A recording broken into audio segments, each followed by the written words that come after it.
And we're live. I do think we're live. Oh, and Blair's typing in the chat room again. It's always strange when you think that you are not chatting, but suddenly you are. Is it me? No, it's not. It's Blair. Who is it? It's one of us. This is the live broadcast of the TWIS broadcast. Thank you TWIS podcast. Yes, thank you so much for joining us for another weekly episode. We're about to go live, and I want you to know that what you see here in the next hour and a half or so is not the final podcast. There will be edits, and there will be tweaks, and the rough stuff will be taken out, smoothed out, and it'll be a shellacked and shiny audio picture ready for your ear brain.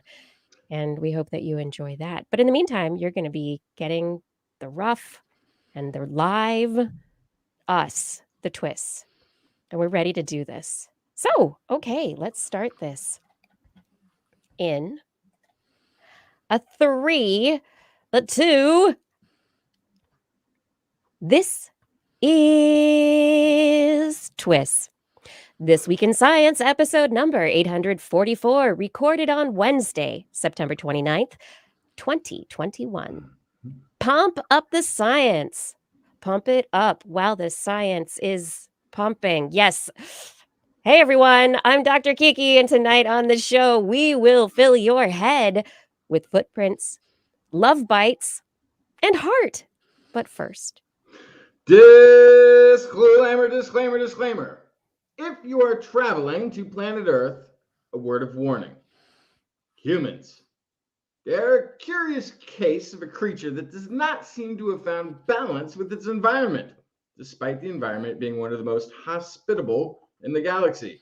Meteor strikes are rare, and they have an atmosphere that is not only non-toxic, but also shields them from radiation, allowing them to live, get this, on the surface year-round. Gravity levels are a little on the severe side, but only just so. Oh, and they have soil that grows food. Yes, food right out of the ground. Water that distributes itself almost everywhere through a network of clouds, and a vast diversity of living things that do all the maintenance for the planet's flora through a myriad of interrelated strategies.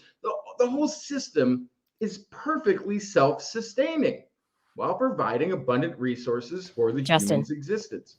I'm going to break in right now because I think you're on your laptop mic. Yeah.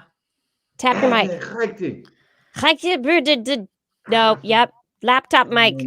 I thought it was good, but it wasn't. I thought we were ready to go live, and I apologize, everyone. No worries. That's my bad. I should have checked the audio. I couldn't let you go on. It's better to stop now and fix the mic. Yeah. Okay. Oh. Is that better? Yes. Yeah. Okay. Move it a little closer. That's why this is the recorded version of the show that's live. That's right. Okay. But first, disclaimer, disclaimer, disclaimer. If you are traveling to planet Earth, a word of warning.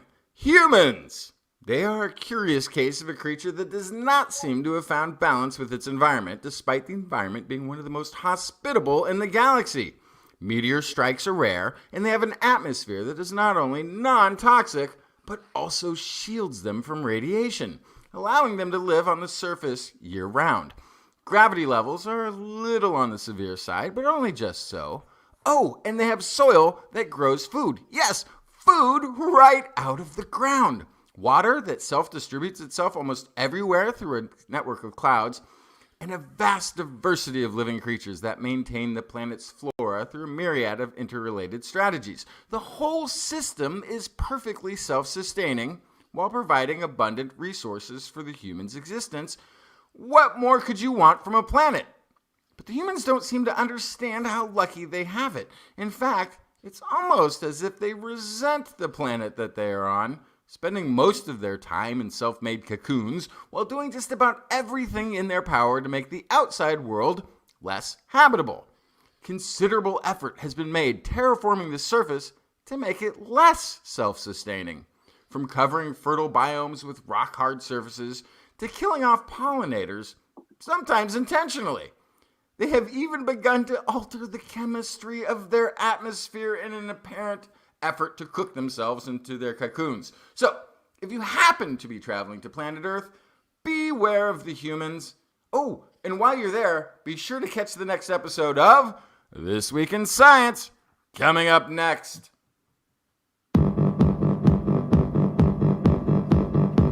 I've got the kind of mind that can't get enough. I wanna learn everything. I wanna fill it all up with new discoveries that happen every day of the week. There's only one place to go to find the knowledge I seek. I wanna know what's happening. What's happening? What's happening this week in science? What's happening? What's happening? What's happening this week in science? Good science to you, Kiki and Blair. And good science to you too, Justin, Blair, and everyone out there. Welcome to another episode of This Week in Science. We are back again talking about science that we love, we've discovered, we've dug. We have brought these little treasures to discuss tonight. So excited. Also, we are joined by a wonderful guest who's joined us before. And hopefully will again in the future. But let me tell you what's going on tonight. I have stories about really old life, ancient, growing in the cracks kind of life. I've got some love bites for you all and a little bit of memory news. Justin, what did you bring? I've got 23,000-year-old teenagers, vampire besties, and just good news, ecology edition. We always love the good news as long as it's really good news. This time it just sounds like great news. Yeah. Yeah. Blair, what is in the animal corner? Oh, I just have giraffes, rabbits, and fish pee. And just a little fish pee. Okay. Yeah. It's easy just to collect. Little. Yeah, just a little. And we are joined by our guest, Dr. Bill Schutt, who has written a book, and he's going to talk with us about it. He's going to pump it up, pump the science, pump the natural history of the heart. Great Thanks to be for joining here. us. Yeah, thank you. So exciting to have you back on the show again. I don't know if you'll be around for Justin's vampire news. I do know from past shows, you do know a few batty things. I studied vampire bats for about 30 years. Oh, yeah. Just a little bit. Yeah. So maybe, Justin, you can, I don't know, bring in bat news a little earlier. Tease it out. Okay. Tease it out. Just work it in. I don't know. Okay. If you have not yet subscribed to This Week in Science, I would love it if you would do so. You can find us all places that good science podcasts are found. You can find us on YouTube, on Facebook. We're on Twitch and we're on Twitter. We're on Instagram. And you can find us some places just looking for This Week in Science. We are TWIS Science on Twitter and Twitch and Instagram. And our website is twis.org. All right. Let's dive into some fun science, starting the show with really old stuff because I'm feeling really old tonight. Okay. But old life rocks. I just want everyone to know that. Old life rocks. Well, I mean, really old rocks that are like 1 billion years older than when the first life was evolved on the planet. They were discovered in Australia, these billion some odd year old rocks that had inclusions of life, traces of ancient, maybe crustaceans, maybe microbes. They weren't really sure. It's a lot of just leftovers from old stuff. But the conundrum was 1.5 billion year old rocks. How the heck was there life in them? And these rocks have been around we've known about this issue for about 50 years or so. Like half a century, we've been scratching our heads. Geologists, biologists, paleontologists, like, what is going on with these old rocks? And finally, some researchers at Western Australia, and also at UCLA, they have published in the Proceedings of the National Academy of Sciences that these 1.7 billion year old rocks, they cracked a little. And those little teeny, tiny microscopic cracks in the quartzite, allowed for the intrusion of life. And so for 50 some odd years, people have been saying, how could there have been life before there was life? And the answer is there wasn't. We just didn't understand how to differentiate. We didn't have the technology to differentiate between the old rocks and the old life. But now we do. And the researchers, this international team, not of mystery solvers, but of scientists, have been able to discover that these old animal fossils, they could have been concrete chewing worms or crustaceans, little tiny crustaceans, but they dug themselves into these rocks early on. The researchers say most likely the traces were made by crustaceans, which invaded southwestern Australia during a short-lived marine transgression associated with the opening of the Southern Ocean. These trace fossils in the wrong rocks have been a mystery. We are glad to have been able to demonstrate geological processes that resolve this conundrum. It's not a mystery. It's geology. We figured it out. It just takes time sometimes. Those tiny crabs all along. It's little teeny tiny crabs. Little teeny tiny crabs in the rocks. Yes. So Exactly. Gorframa says, aren't all rocks ridiculously old? What's special about these? So rocks, human lifespan, Great question. are all very old. But there's just a few places where the rocks haven't been sort of turned over, covered up, or reintroduced it down to the core of the planet to some degree. There's only a few spots where we have these billion or billions of year old rock formations that are available to us on the surface so that we can study. This is one of those few. I think there's another in the Antarctic region, in the Arctic region, maybe Greenland. But it's very rare to have this billions of year old rock formations on the surface that can allow us to do these peerbacks. Some of the oldest rocks that we've been able to find are below the sea, but for this sort of time frame, it is exceedingly rare. Exactly. Yeah. They're very old rocks. And it would have been wild for life to actually have been in them before life was alive. Yeah. Yeah. Yes. All right, Justin, what do you want to talk about next? Well, what do you want? I've got the 23,000-year-old teenagers. I've got the vampire bats, and I've got just good news. And you've got what? Just good news. Just good news. I think with Bill here, we should talk about some vampire bats.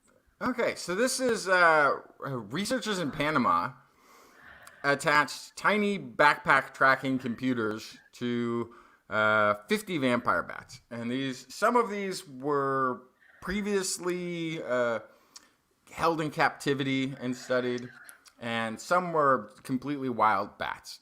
They were all sort of living in a hollowed-out tree together, and they tracked their movements. They tracked where they went as they went through their nightly foraging outings. So by day, they all hung out together with a bunch of other bats, and the tracking data showed that the vampire bats were setting out individually to go foraging. These bats weren't going out like you've seen, like the mass exodus of the cave where they all leave together and like, let's all go this way.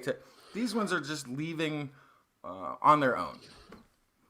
And the tracking data showed that even though they're leaving separately, they are finding each other in the same hunting areas on the same prey and mingling together with the ones that they're socially the closest with when they're hanging out in the log. The ones that they're socially interacting with, which we've talked about this before too, this sort of, bats have buddies. They sort of have this little buddy system where they'll sort of help out. If there's a sick bat, the neighbor will come and bring some food or something. They help each other out. They become friends in the cave, or in this case, the hollowed out tree. And so part of this story is just they hadn't necessarily done a whole lot of tracking outside of the cave. There's a lot of study of individual bats within like a cave or nesting environment, but not a whole lot of where individuals go once they're foraging. And they were kind of wondering, like, how did this happen? Is this, hey, where are you going tonight?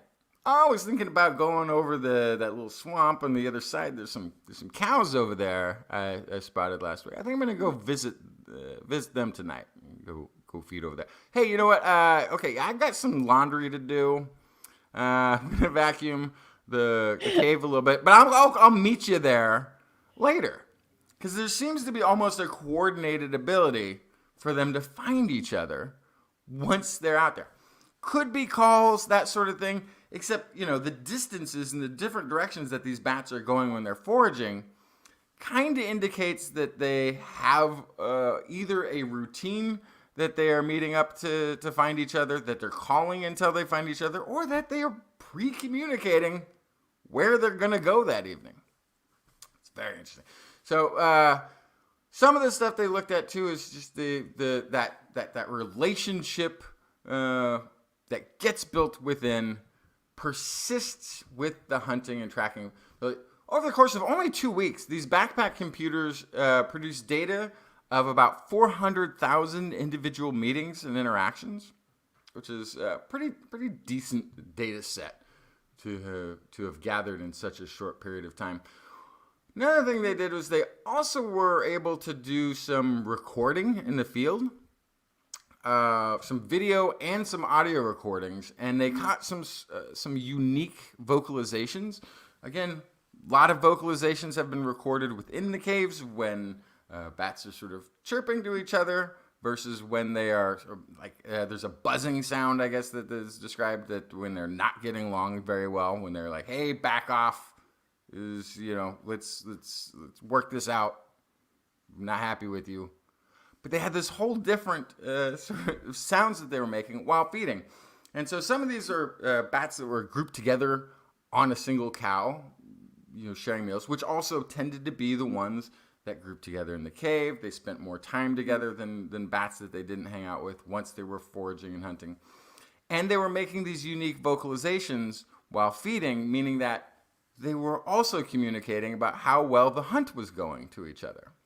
They were giving each other sort of these updates, whether it was all clear signs that there's nothing dangerous about, or it's like, "Hey, this is good. What do you think about your steak?" "Oh, mine's really good. I'm enjoying this blood meal over here just fine."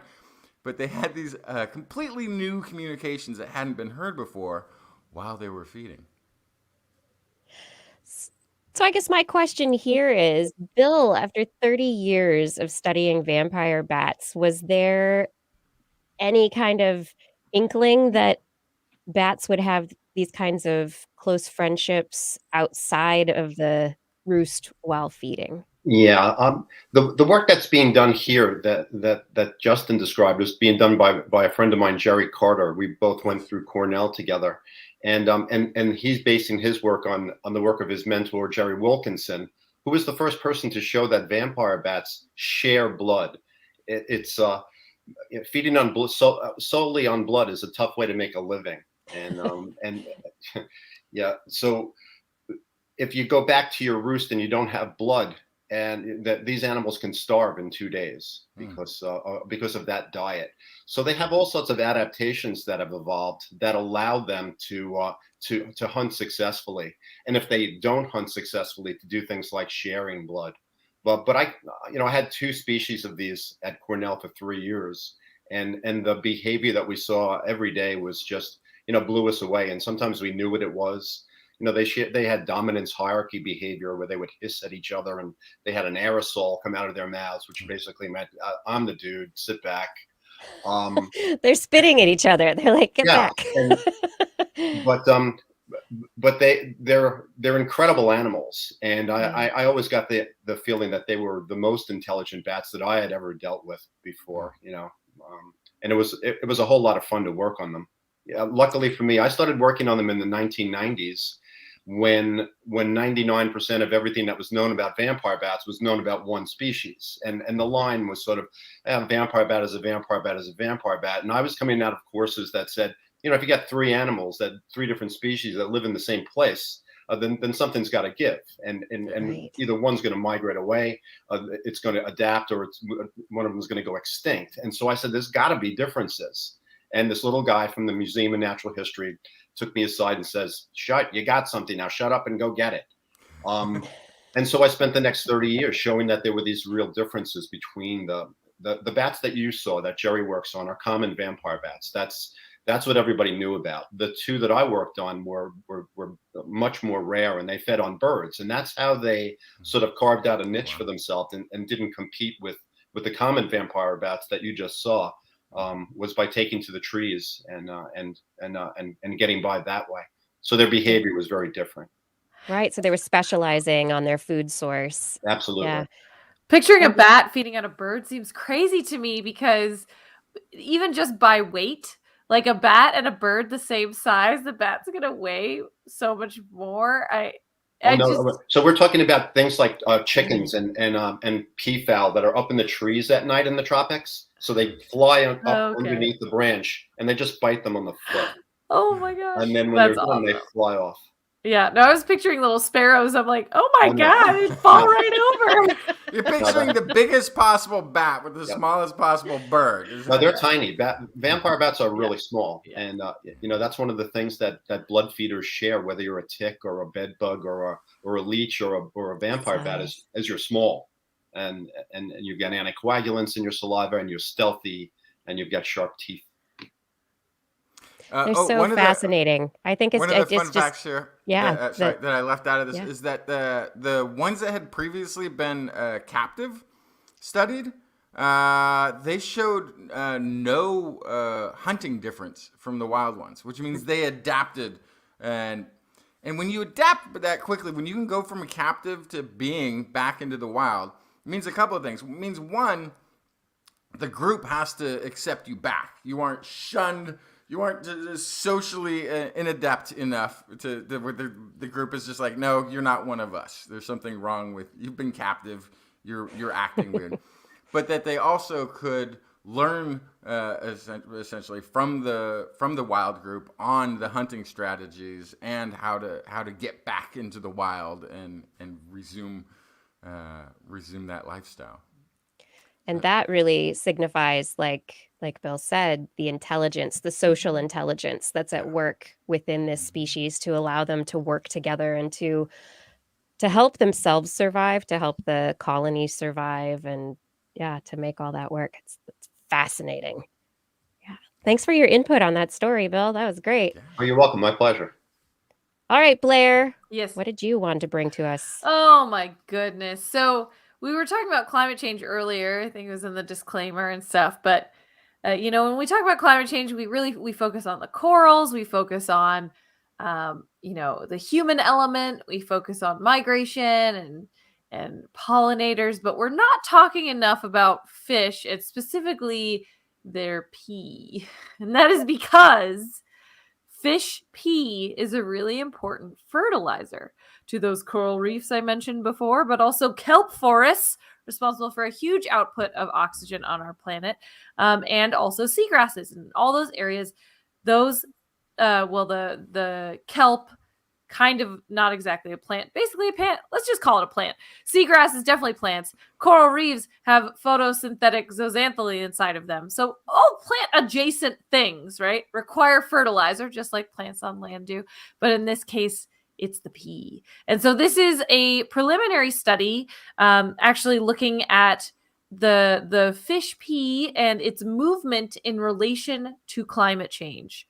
How does fish pee move? Well, via fish. So as the oceans warm, tropical fish tend to move out of the areas they used to be in, where the waters are a little cooler because it's getting too hot where they are. Sometimes there's clarity impacts. Sometimes there's nutrient impacts.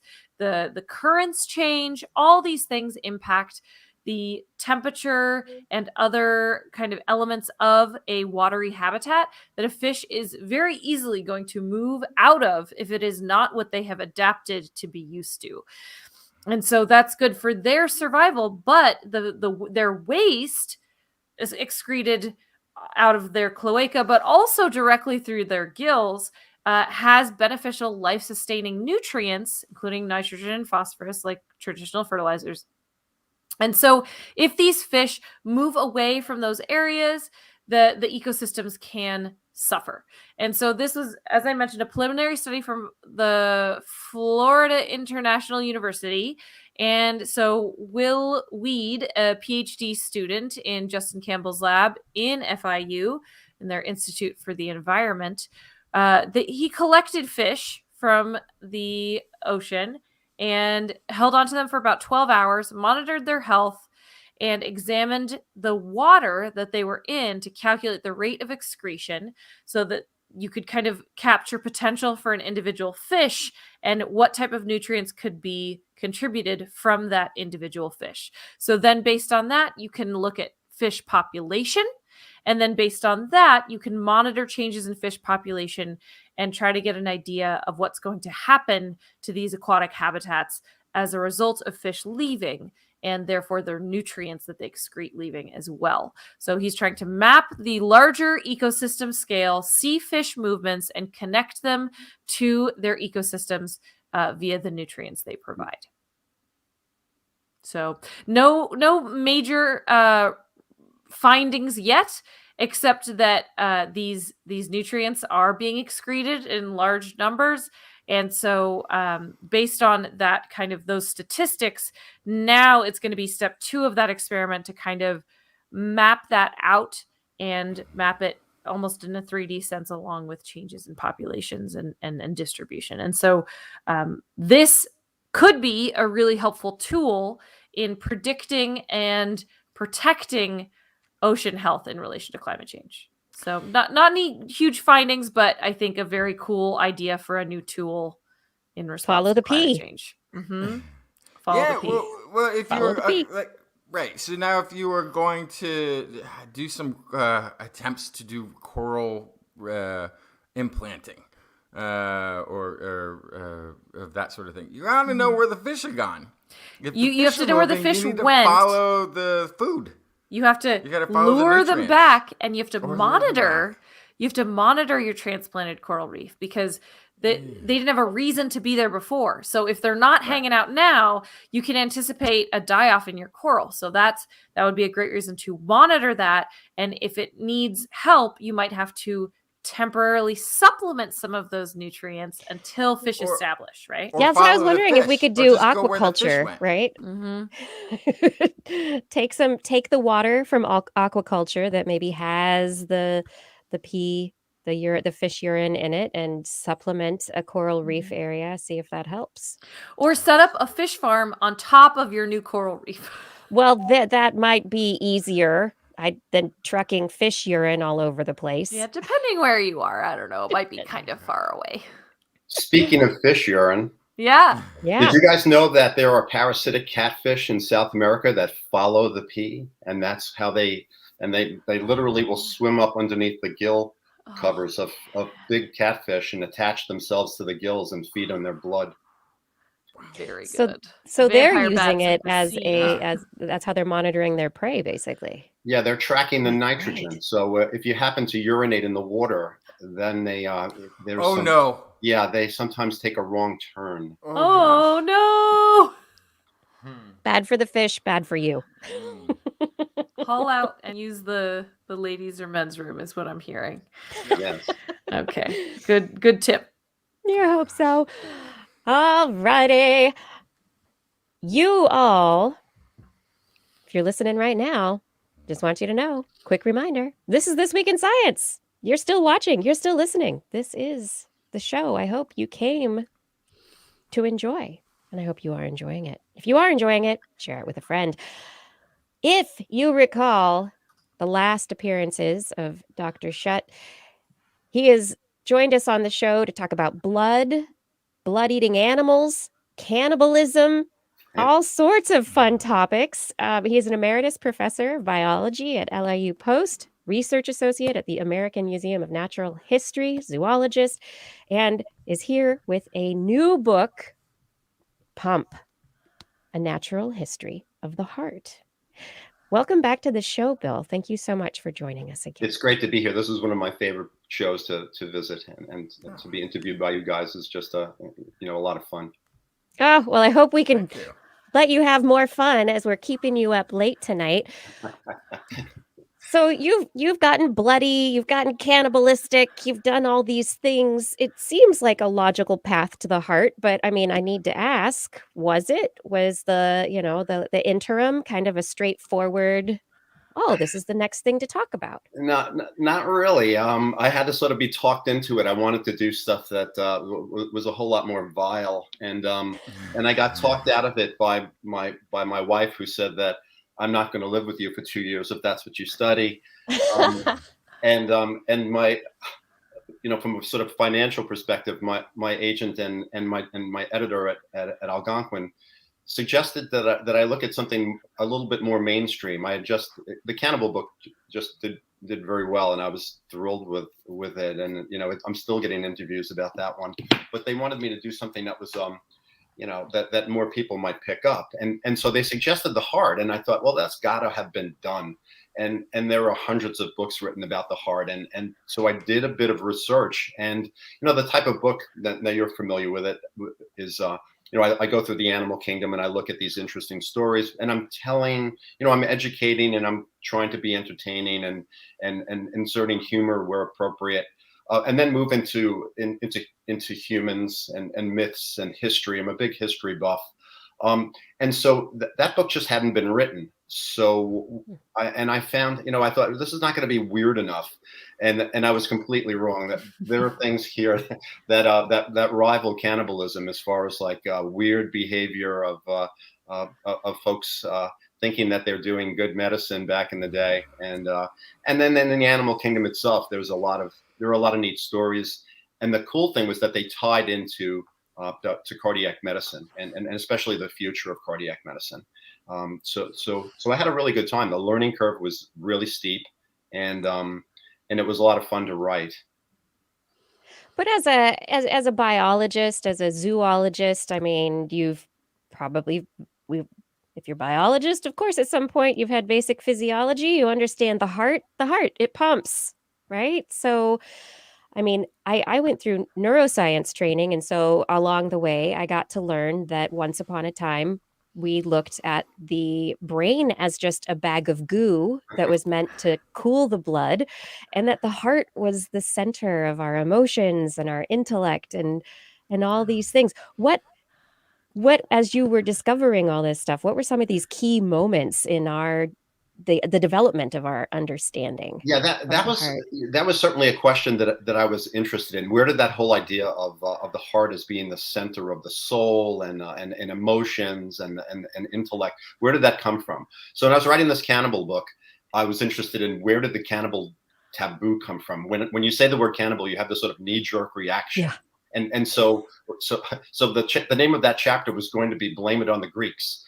And they changed it. I guess they didn't want me to get stoned by people, Greek people. Because that's still how the Greeks take care of things. Is that it? By stoning. They haven't come up with any other way. Well, it would have run me over if you want that.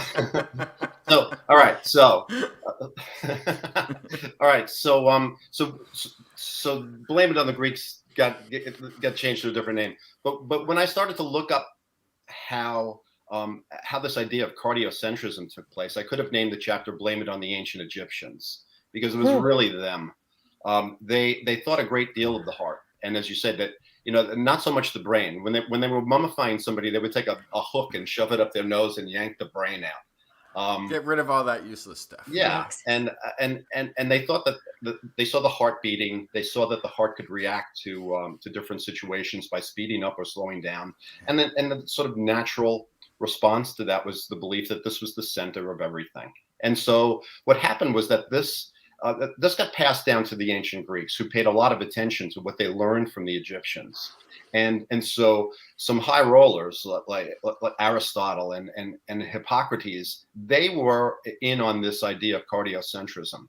And at the same time now you have, if that's what you're thinking about, and they also got a lot wrong, the Egyptians, and the Greeks picked up on that. They thought that arteries carried air, and that veins carried blood that came from the liver, and some of it passed through invisible pores and in the heart to the left side, and then mixed with pneuma, this sort of spiritual essence that was in the air. And so they got a little bit wrong. Yeah, Just a little. yeah. But I'm not making fun of these ancient cultures, because they did not have the same type of technology, and they did get a lot right. They weren't able to dissect humans, so they did their work on animals for the most part. So at the same time the Greeks picked this up, then you got artists moving in and picking up on this idea of cardiocentrism, and poets and writers. From there, the Romans picked it up. The problem here, though, was that one of the Romans that studied anatomy, and he wrote 3 million words that were eventually translated, was Galen.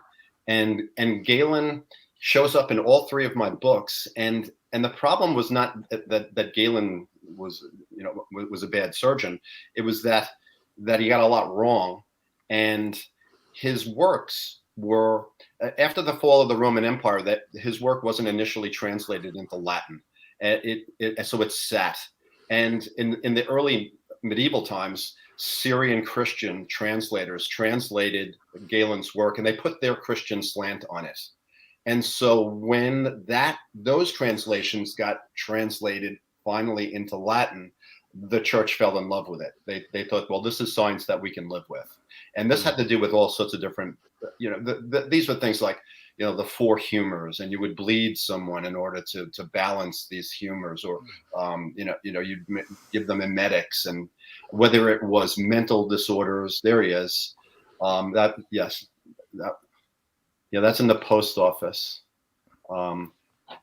Wanted, because for 1,500 years, he literally, his teachings caused a stagnation in the field of medicine that just carried on for this unbelievable amount of time. No one did any work. You just referred to Galen, and that to me was problematic. That it would last for 1,500 years. I mean, that's having an impact on a field. Oh yeah, absolutely. And it wasn't until the 17th century, at least in the West. In Eastern medicine, they certainly made advances in the Middle East, and in places like that, and in India. But in the West, no, it was bad news. And until folks came along that discovered how the heart circulated blood, that it was really a double pump. You had one side sending the blood to the lungs and back, and the other, and this is William Harvey, of course, and then the other side pumping oxygenated blood out to the body and then back. And from there, the advances happened pretty frequently, and until we had a much better understanding. But we were still bleeding. Folks were going to barbers and getting bled right through the 19th century. And of course, there was to barbers. Yeah, barbers. Barbers did minor surgery. Mm-hmm. And, if you look at the old-time barber's pole, the stripes, the red was blood, the white were bandages. The bulb at the top was where you kept the leeches. So yeah, they did all sorts of fun stuff. So you go get an enema from your barber, which has been years since since I did that at a barber. Shave and a haircut and a bleeding. Right. Oh my goodness. Well, their business has been cut into a bit by the advance of medicine. Yeah. So along the way, we had these beliefs that kind of were perpetuated for a long time through the church, and it was it helped them along, and then medicine and discoveries started making advances when we discovered, like you said, the pumping action of the heart. This is common across all animals that have a heart? Yes. Yeah, I mean, Listen, some of the things that you can call a heart, if you are a cardiologist, these are not card carrying hearts. These are muscular pumps that that pump up fluid around the body. Whether it's an open circulatory system where the stuff gets dumped into a chamber and the tissues get bathed in it, or it's a closed circulatory system like vertebrates have, fish and amphibians and reptiles and mammals. But the idea is the same, is that you can sort of demonstrate this. If you had a water balloon and you wrap your fingers around it, and that your fingers are the muscle fibers, and if you squeeze on that water balloon, you're going to send water bulging out one side. You can think of that's how this pump works in its simplest form. One of the things that I had to emphasize, and I try to do this all the time, is that we have this bad habit of thinking that all of the anything that's not human is either primitive or defective. When I was a kid, it was Neanderthals. They were always dragging their women around by the ear or the hair, and they had a club and they were hunched over. And we know that that's just garbage. And so projectionism. It's really the same thing with organ systems. We think that we've got the best stuff, and the take home here is that no matter how simple these structures are and how different than ours, they all work perfectly well for the creatures that where they evolved. So we need to sort of get that prejudice out of our system. Justin likes to remind us that we are everything on Earth equally evolved. Because we all started at the same point. Yeah. I've only known or met, talked to one heart surgeon. And I was at the time surprised to find out that he hadn't studied medicine. That he was a mechanical engineer who had been studying fluid dynamics was his specialty, and that's what he was doing for almost entire education, and kind of fell into heart surgery at the end when he discovered that everything that he knew about mechanical engineering applied to the heart. Yeah, absolutely. No doubt. It acts like a machine. So, I talk about the fact that the hummingbird heart probably maxes out. You're not able, we don't think that you could have a heart beat faster than 1,250 times per minute. That's ridiculous. I can't even move my fingers that fast. Like that's to flutter. Yeah. So in order to pump blood to the wings that are beating hundreds of times a minute, there's got to be another way, and the way they do that is they've got a heart that's 8 times the size, relative speaking, than the blue whale heart that we looked at in this book. And I love how you start your prologue talking about whales. I love that using the largest animals on the planet is how you start the exploration of the heart. I love taking that storytelling, and I'll let you explain the perspective that it starts out from. It's not just the heart. Yeah. It was sort of tragic because 9 blue whales washed up in Newfoundland in 2014, and nobody really knew a whole lot about them. My friends at the Royal Ontario Museum, they got asked questions because they had whale exhibits, and they were like, what's the largest heart in the world? A blue whale. How big is it? Probably the size of a sedan. But nobody really knew because blue whales, when you throw a harpoon in the old days, sunk. So they were the wrong whales as opposed to the right whales, which is the ones that didn't sink. So this, I did not know that that's where the right whale name came from. Yep. It's the wrong whales and the right whales. Yep. Well, these are the wrong whales because they could swim at 35 miles per hour, and then when you killed them, they sank, which sort of was a bummer for you if you were a whaler. But they were able to recover because 3 of these didn't sink. They were 2 of them washed up in these isolated villages on the coast of Newfoundland, so there was this huge project to recover these hearts, and they brought in construction equipment, and they put 4 people inside the whale to push the heart out of the whale. They'd never seen anything like it, and when they got it outside, when I looked at the pictures of it, it didn't look like a heart. It looked like a giant, a 400-pound soup dumpling is what it reminded me of. and it was so different than than say a beef heart or something like that, which has got shape to it. This thing just collapsed, and they think that it has to do with the fact that they dive so deeply, that this is an adaptation for deep diving. The heart doesn't have to beat when you dive down that far.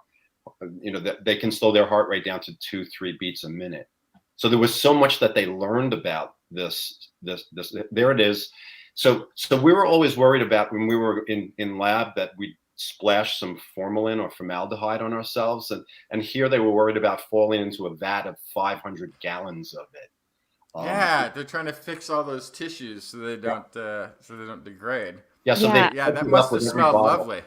Yeah. So I'm remembering I'd use formalin, formaldehyde to fix bird brains in graduate school, and we'd leave them overnight.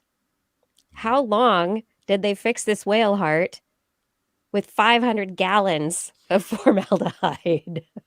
These processes, from the rinsing to the actual preservation, each took months. It was they kept it frozen until they figured they could get people to work on it, and then eventually they sent it over to Germany, to this place. You're all familiar with the Bytes exhibit, where they plastinate.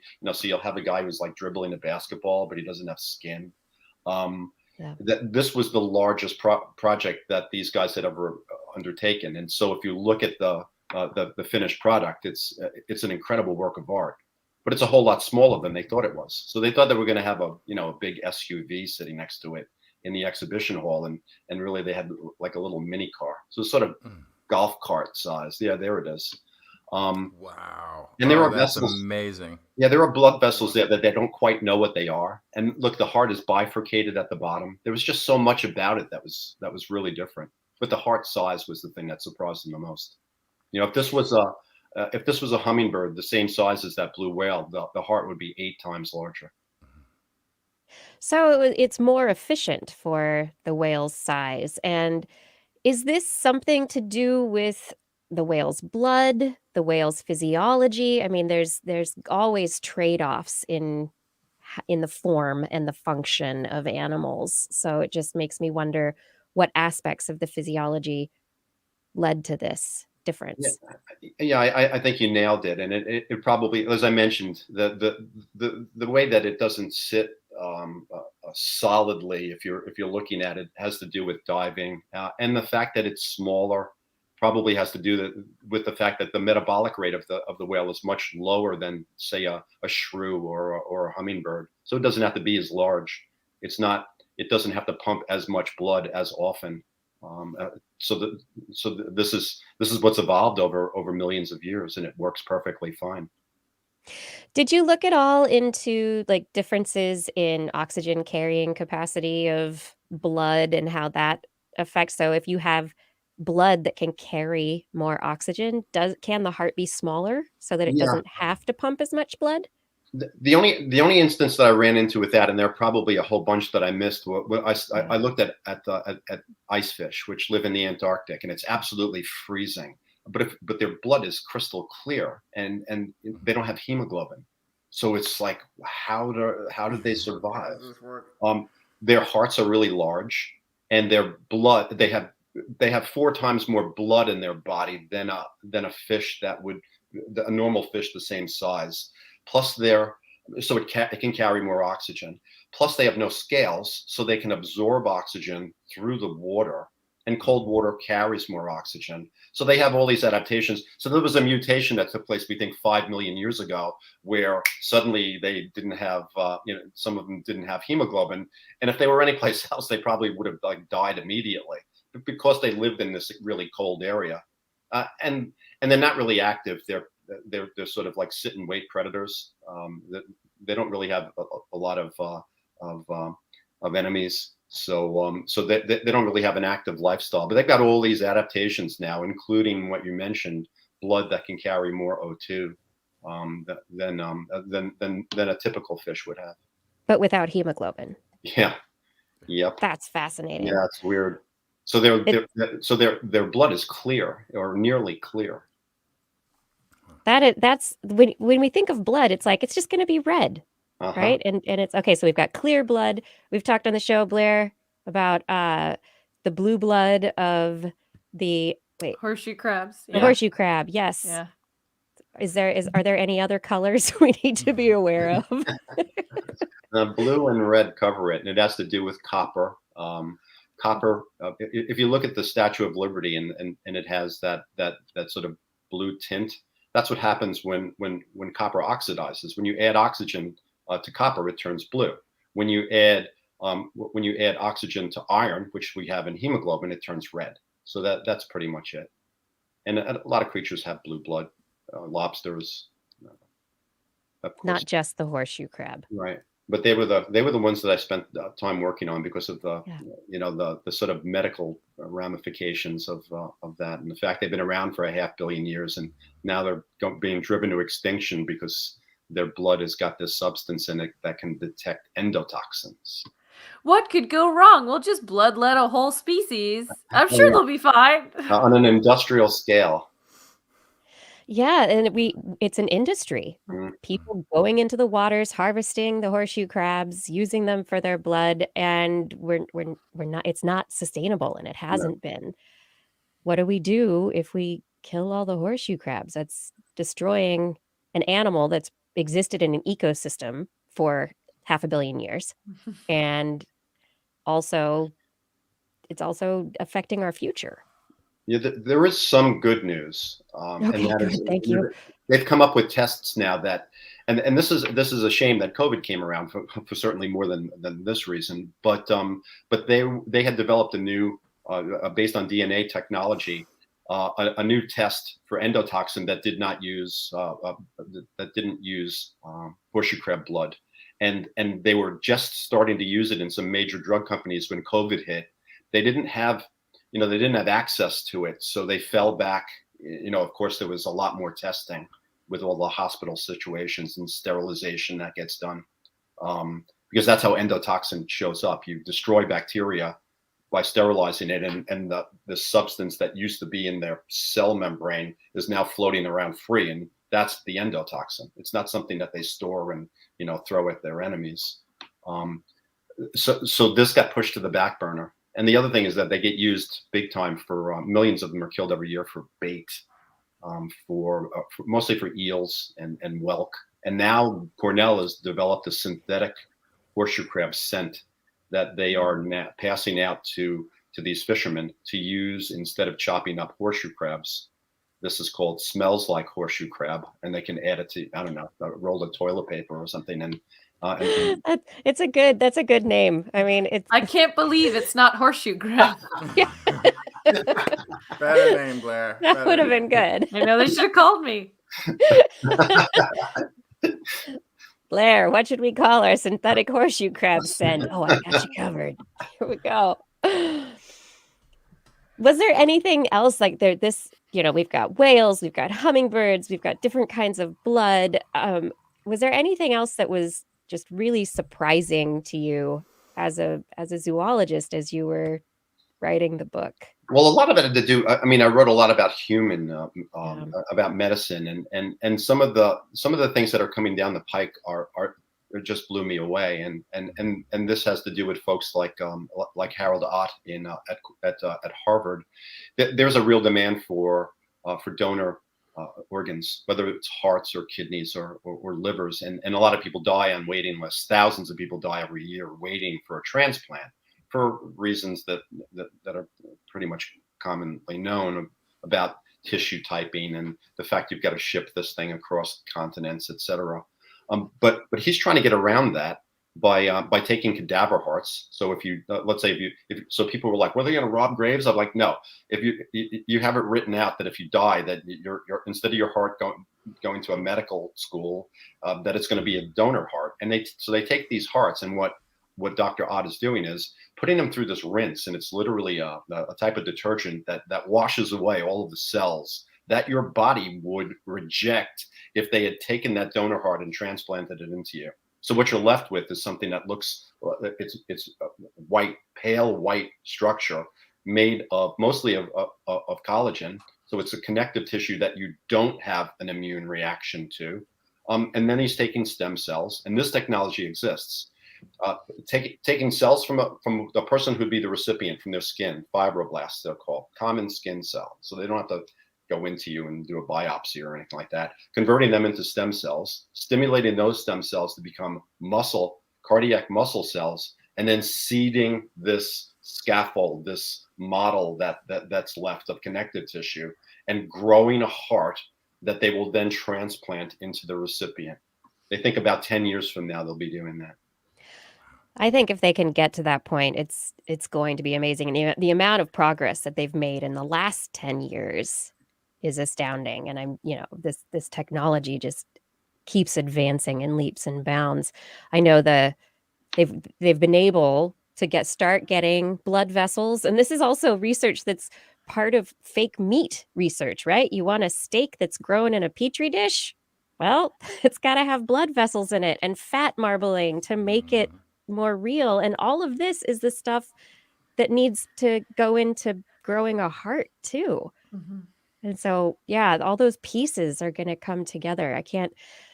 My father's been going through some heart issues recently. And so not heart transplant territory, thank goodness, nothing like that. But the idea that at some point, Blair, you want to live forever? We'll just grow you a new heart. Yeah. Well, that's the next step, right? Is instead of taking a donor heart and bleaching it out, is to just 3D print the collagen. Yeah. They're doing that in Israel. Yeah, I can't wait. I can't wait for my my factory fresh organs someday. They're also growing blood vessels because it's really tough to do veins. Arteries have got that muscular layer, so they're easier to knit together if you're doing surgery. But veins are problematic because they're so thin. So I go to this lab at Worcester Polytech Institute in Massachusetts, and I met this guy, Glenn Gaudet. And he comes out, he's got a plate, like a salad. So I said, it's a little early for lunch, but thanks. He goes, oh no, this is what we're using. So he takes a spinach leaf and he shows it to me. He goes, you see the veins? I go, yeah. He brings me over to his lab bench, and he has these spinach leaves hooked up to these drips with the same type of detergent dripping through them. And what it's doing is washing out all of the cellular material and leaving cellulose. And there's your vessel. So now you take human vascular cells and embed them onto that tube, and you tell them to grow around it. So that's what they're doing. Wow. Because How cool. That's amazing. Yeah, I'd asked Odd. I said, well, how are you going to, you've got this heart here. How are you going to deal with the fact that you've got coronary vessels that need to supply it? And he said, I'm sending you to a friend of mine. And so the next day I met this guy at Worcester Polytech, and he showed me. And that was from a graduate student of his who came up from lunch, and they actually used the spinach that they got in the cafeteria. So, I mean, that's the kind of stuff that, when you asked, or when people ask, was there enough to write about in the heart, when I'm used to writing about cannibalism and blood feeding? Yeah, there was plenty. And that was, there was a whole lot more than that. Was there anything that you left out that you wish you could have put in, or that now that you're like looking at it from now that the book's published, oh, I should have kept that in there? Yeah, well, I would have, but my editors thought that it was a little on the gory side. So make a long story short. Perfect for this show. Yes. Long story short, if you look at a horseshoe crab, right? So if you look at our hearts, they are the beat itself is governed not by nerves that come in to stimulate the heart, and every time a nerve impulse comes in, the heart contracts, right? But there's a pacemaker that does that. It sends out a signal from within the heart. So horseshoe crabs are not like that, and many animals, they have hearts with a nerve bundle outside the heart that then sends a signal down to the heart, and the heart contracts. And so I thought, well, this is a really good, I could open up with this really snarky line about, this is why you never see the Aztecs on top of their pyramids holding up a horseshoe crab heart and it's beating, because it wouldn't beat. As soon as you cut it out, it would stop beating. So I had this whole scene written about, this prisoner who got, it was really cinematic. It was like writing my novels again. They marched him they marched this guy up, and meanwhile, I'm now explaining how the sympathetic nervous system works because his heart is beating faster because all of these stress hormones are getting dumped into circulation. And he gets up there, and they finally, he goes through this entire process, and it ends with the priest holding the heart up and it's beating. But but my editors went, no. Use that when you write your next novel, not Yeah. this. Yeah. So yeah, that's why I was laughing when I heard that, because yeah, that was about 1,500 words that got yanked out. But Nothing new when you're writing. I think that they thought it's kind of slowed down the, it was kind of like when Kubrick filmed when they did The Shining, they actually filmed the scenes in the maze, which I thought was the best part of Stephen King's book. And then they cut it because they thought it would just stop the movie cold and people would be so freaked out. And I think that was probably what happened here. Not comparing myself to Kubrick or Stephen King, but same idea. I don't see why you shouldn't. Just it's good. We don't want to keep you up too late at night. I know you're on East Coast time compared to us. But if there's like one thing that you think from, I guess, a modern medical perspective, that if people were to read your book to get an understanding of the natural history of the heart, how can it help people kind of understand our modern understanding of the heart and things like heart disease and cope with our modern setting? Oh boy, that's a tough one. There's been a lot written about now what we should do because we have the wrong diet and a lot of us are sedentary and we need to do these things. So I go into that as well. I talked to this guy, Dr. McBride, who was a specialist in post cardiac rehab. And I said, so what works? And he said, he gave me this long list of things that work, statins and meditation or he said spirituality. And I went, but he also said red wine and dark beer, and I celebrated. Yes. But everything in moderation is what he basically that's what he said. You don't want to go run 50 miles. You want to walk every day, and you don't want to drink 3 gallons of wine. You want to have a glass of wine. And a lot of that having to do with the fact that our hearts have evolved to not deal with, they haven't evolved to deal with the kinds of stuff that we pour into our bodies, and whether it's recreational or dietary, and then the fact that we sit around a lot and don't exercise, that's problematic. So that was kind of interesting. And they went through all of these things about cardiac rehab that I'd never known. 1 in 4 people go to cardiac rehab, and those are the people that survive. A lot of times that there's a lot of baggage that comes with a heart attack, and it's things like depression. And so I get into that a bit, that whole idea. If you had a heart attack, I'll throw one more line at you. There was a major study done that said that if you had a heart attack and you were then clinically depressed afterwards, you have a 17% chance of dying within 6 months. And if you had a heart attack and you were not clinically depressed, you had a 3% chance of dying. So, yeah. Correlation is not causation, but at the same time, those are statistics to take to heart. For sure. I see what you did there. Huh? Take to heart? Take to heart. Yeah, I did. I want we to all do. caught it, Blair. It wasn't that big of a catch. Okay? Was it? Just wanted to make sure people listening. No. Too. Everybody got it. You don't have to explain that. Oh, yeah. This book is fantastic. I've been reading it. I'm really enjoying it. As a physiologist, I'm loving it. Comparative physiology, it's fantastic. And then also, like you said, covering the modern medicine and the how we think about and what's going on in our bodies and our hearts and how we live today. And it's a natural history of the heart. You've written it, you've done it, and you've definitely done it justice. And thank you for joining us for Oh, this is a another. treat for me. Believe me, this was a lot of fun. I really enjoyed hanging out with you guys. I wish you the best of luck. We wish And, you the best of luck too. And I, please, next time around. yes, Yeah. there'll be another one. I hope Oh, yeah, on teeth. on teeth. On Fantastic. teeth? Yeah. On teeth. Oh wow. The That's what I'm working chompers. on now.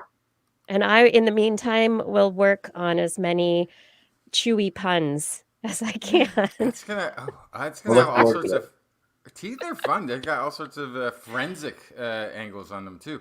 But I love that. I love it. So if you have a heart, this is a kind of a book that might be very interesting to you. So anybody out there, if you have a heart, or there's a heart in your family, or you should probably pick up this book to learn more about it. If you know somebody who needs another heart or needs a heart, I don't know. Maybe there's a Grinch in your family. You can help their heart. I don't know. There's a Grinch reference in the book. You have to find it, though. I'm not going to nice. say anything about it. Fantastic. And this book is now available in all bookstores? Yes, everywhere that books are sold, in any kind of format that you want. Great. And your website is billschutt.com. Bill, SCHUTT.com. And of course, I don't have my screen open to it right now, but that we will have a link to it on our website and to your Twitter account. Is there any place else that people should go to find you? On Facebook, Bill Schutt, author. I'm around, and I love talking. If people ask me questions, I'm always willing to try to answer them. I like talking to my readers. But this is not a textbook, so that No. should be a take-home message. There are a lot of stories. It's good. Yes. Thank you very much. Thank you so much for Thanks, joining Bill. us. Have a Okay. wonderful night. Thank you. Thank you. Thanks. Take care. All right, everyone. This is This Week in Science. We Lost Kiki. No, I'm not lost. I Oh, just she's clicked the back. wrong button. I clicked the remove button yeah. instead of clicking the solo button. That's the one that There I it is. meant to click on. We still have some more twists to come. This is This Week in Science. If you enjoyed the show, please consider heading over to TWIS.org, where you can support us through our Patreon community. Click on the Patreon link and you can choose your amount of support, $10 and more per month. And we will thank you by name at the end of the show. You'll also receive some other goodies by mail. You know that TWIS is listener supported, and we also have our calendars that are available on the website now for order. So if you are at twist.org and you're not really feeling the Patreon thing at the moment, you can click on our calendar purchase button for order. We will be getting those out to people before the holidays, we hope, because the mail system is going to be crazy. But anyway, it is now time. We're going to come on back with This Week in Science to the segment of the show that we know and love as... No, hold on. I can't type anymore. Blur, blur, blur, blur, blur. Da, da, da, da, da. My audio computer needs to be set up better. La, la. Okay, and we're With coming Blair. back Oh, wait. to that time of the show that we know and love as Blair's Animal Corner. With Blair. Yes. She loves our creatures, great and small. Biped, millipede, no pet at all. You want to hear about animals? She's your girl. Except for giant pandas and squirrels. What you got, Blair? I have giraffes. Woo! Yeah. So this is a story from Pennsylvania State University looking at giraffe social dynamics. So the obviously knowing social dynamics are pretty important. We talk about them on the show all the time. When we know how animals are connected to one another in social networks, that influences things like reproductive success, population ecology, information spread, and sometimes most importantly, how diseases move through a population. All important things to consider, especially when giraffes are endangered. And in this research team, they examined social connectedness and social movements of endangered Maasai giraffes in the Tarangire ecosystem of North Tanzania using data collected over 5 years. They constructed a social network of more than 1,000 free-ranging giraffes during that time. What they found was that male giraffes overall had higher social connectedness than females, which is kind of surprising because, do either of you know the makeup of a typical giraffe herd, or a tower of giraffes, as they are sometimes called? So first, a tower of giraffes. Yeah. Love it. Yeah. And second, no idea. Oh. No So, idea of the makeup. Much I mean, like unless it's like blue eyeshadow. No. Oh, yes, makeup.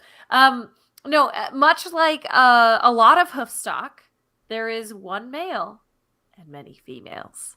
Males that are born to that group are expected, once they grow up, to skedaddle.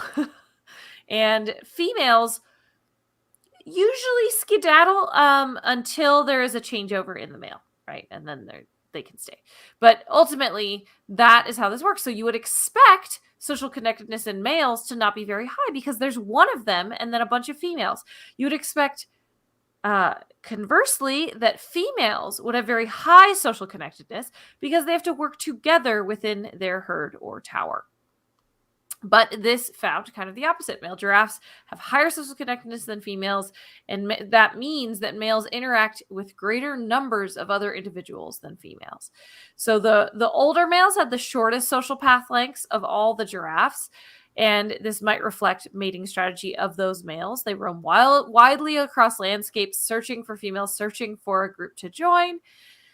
And so young males have the most social ties because they're playing the field. And they move the most often between groups. So so that part makes sense. But what's interesting is that these adult female giraffes have fewer but stronger relationships with each other than males and younger females. And so other research from the same group previously found that relationships among among female giraffes allow them to live longer. So the females with stronger social connections actually live longer. Again, correlation, but they found that. So the reason that this kind of maybe perhaps is the case is that this very large study found that as opposed to previous research on giraffes thought that there were adult females. They have about communities of 60 to 90 individuals. A specific region might have a dozen of those 60 to 90 individual groups. They associate more with people within their group of 60 to 90 than with members of other groups. That was the considered kind of understanding of how giraffe social structure works. However, this new study brought light to a new dynamic. The female communities are embedded within larger groups called super communities. So these females are talking just to each other in these smaller groups. But there are groups of around 800 to 900 individuals in these super communities. And so there's lots of transfer of communication and interaction between these little tiny communities within the super community. And that is why you're seeing this increased number for males, is they're hopping from group to group trying to find the right place to kind of get on top. And so they have more opportunity to talk, to socialize with other giraffes while they're trying to find where they fit in. And so they're floating around. There's social butterflies. Meanwhile, the females are kind of more cliquish. And are the females, though, in their super groups of 800, the females are like, Psst, Fred, I don't know about Fred.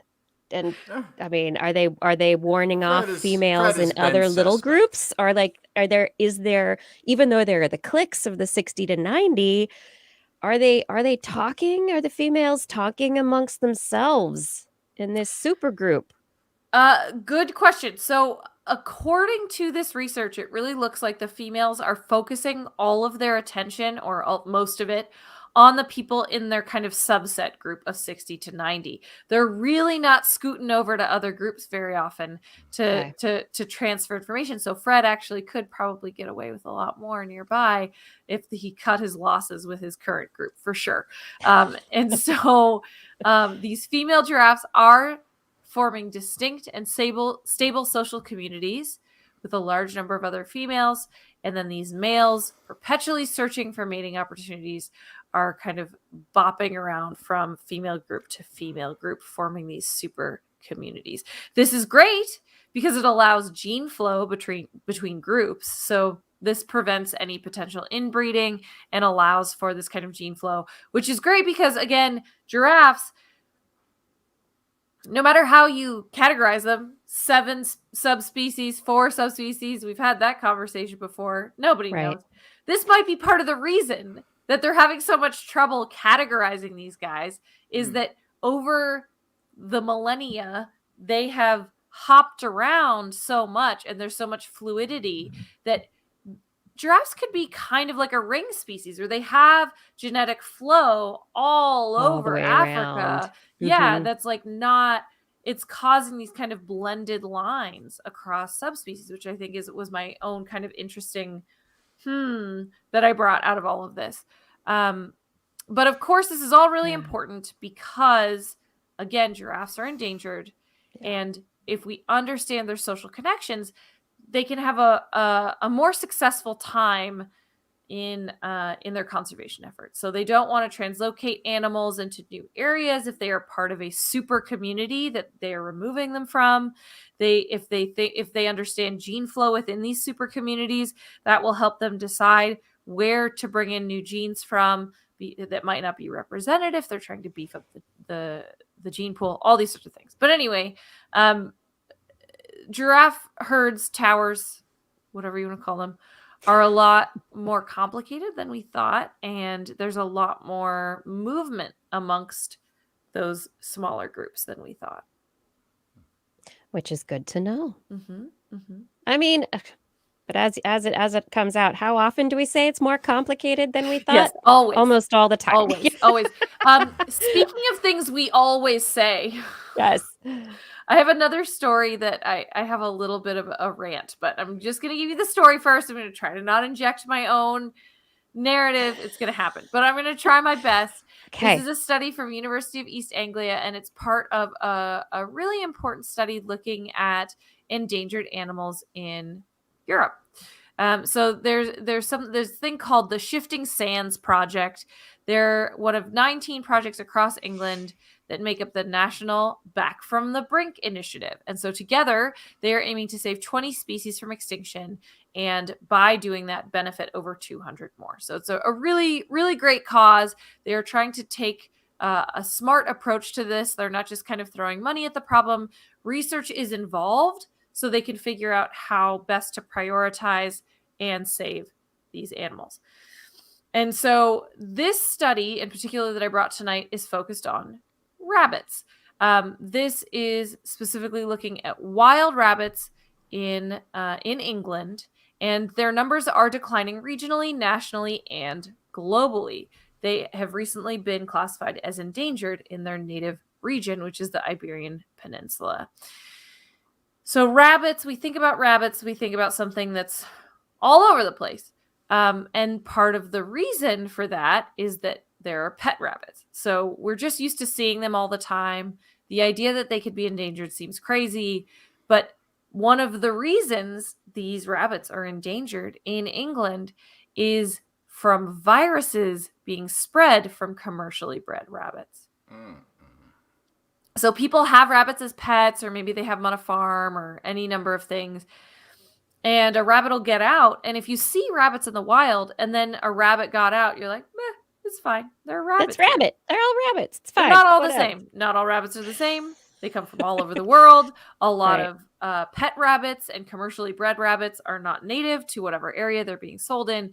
And so it causes all sorts of problems. Not to mention, if you are a farm and you have rabbits and you're responsible about not letting them get out, they're still, depending on your containment, if you're scrubbing out your boots after you leave your space with them, you can spread disease into the wild land without realizing it.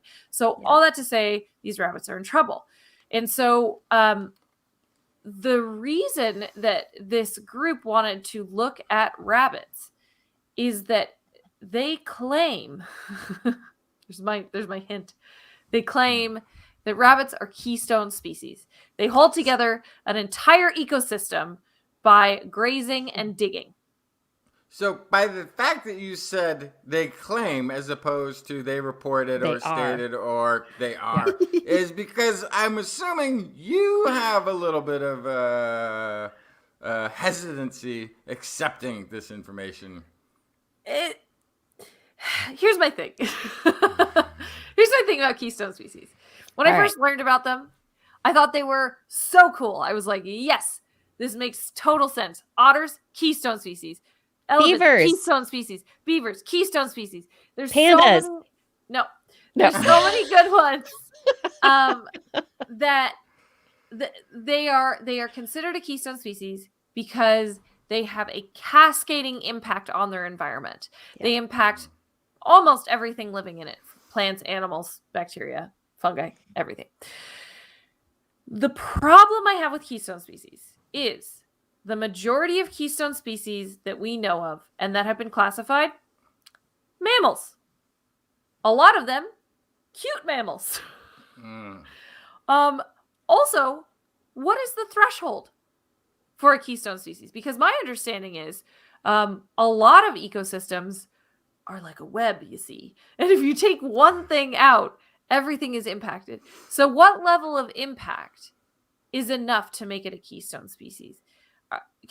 Are we comfortable saying redwoods are keystone species? Are we comfortable saying that corals are keystone species? And then at what point aren't we just talking about species? No, Right. because there are some species that definitely aren't keystone species. Sure. Like cats, for instance. Cats are invasive, therefore not part of this right. conversation. Right, Well, but but if no, but I also mean- if you're talking about say a lion, Yes. a lion is not necessarily a keystone species. It is a predator. It is Apex. the apex predator. Or is potentially. it? Because But if you remove them, What happens? Right. the hoof stock will explode in the area, Right. get sick and die en masse. So, Right. so this Right, is so my there- problem. Is These are how these things work together. Yeah. But then you have things like, okay, in the Houston, Texas area with a lot of the big storms now, we're experiencing flooding because we're putting down parking lots and housing and getting rid of prairie grasses. So are prairie grasses a keystone species for that area because they maintain the ecosystem and keep it from flooding because of their long root systems?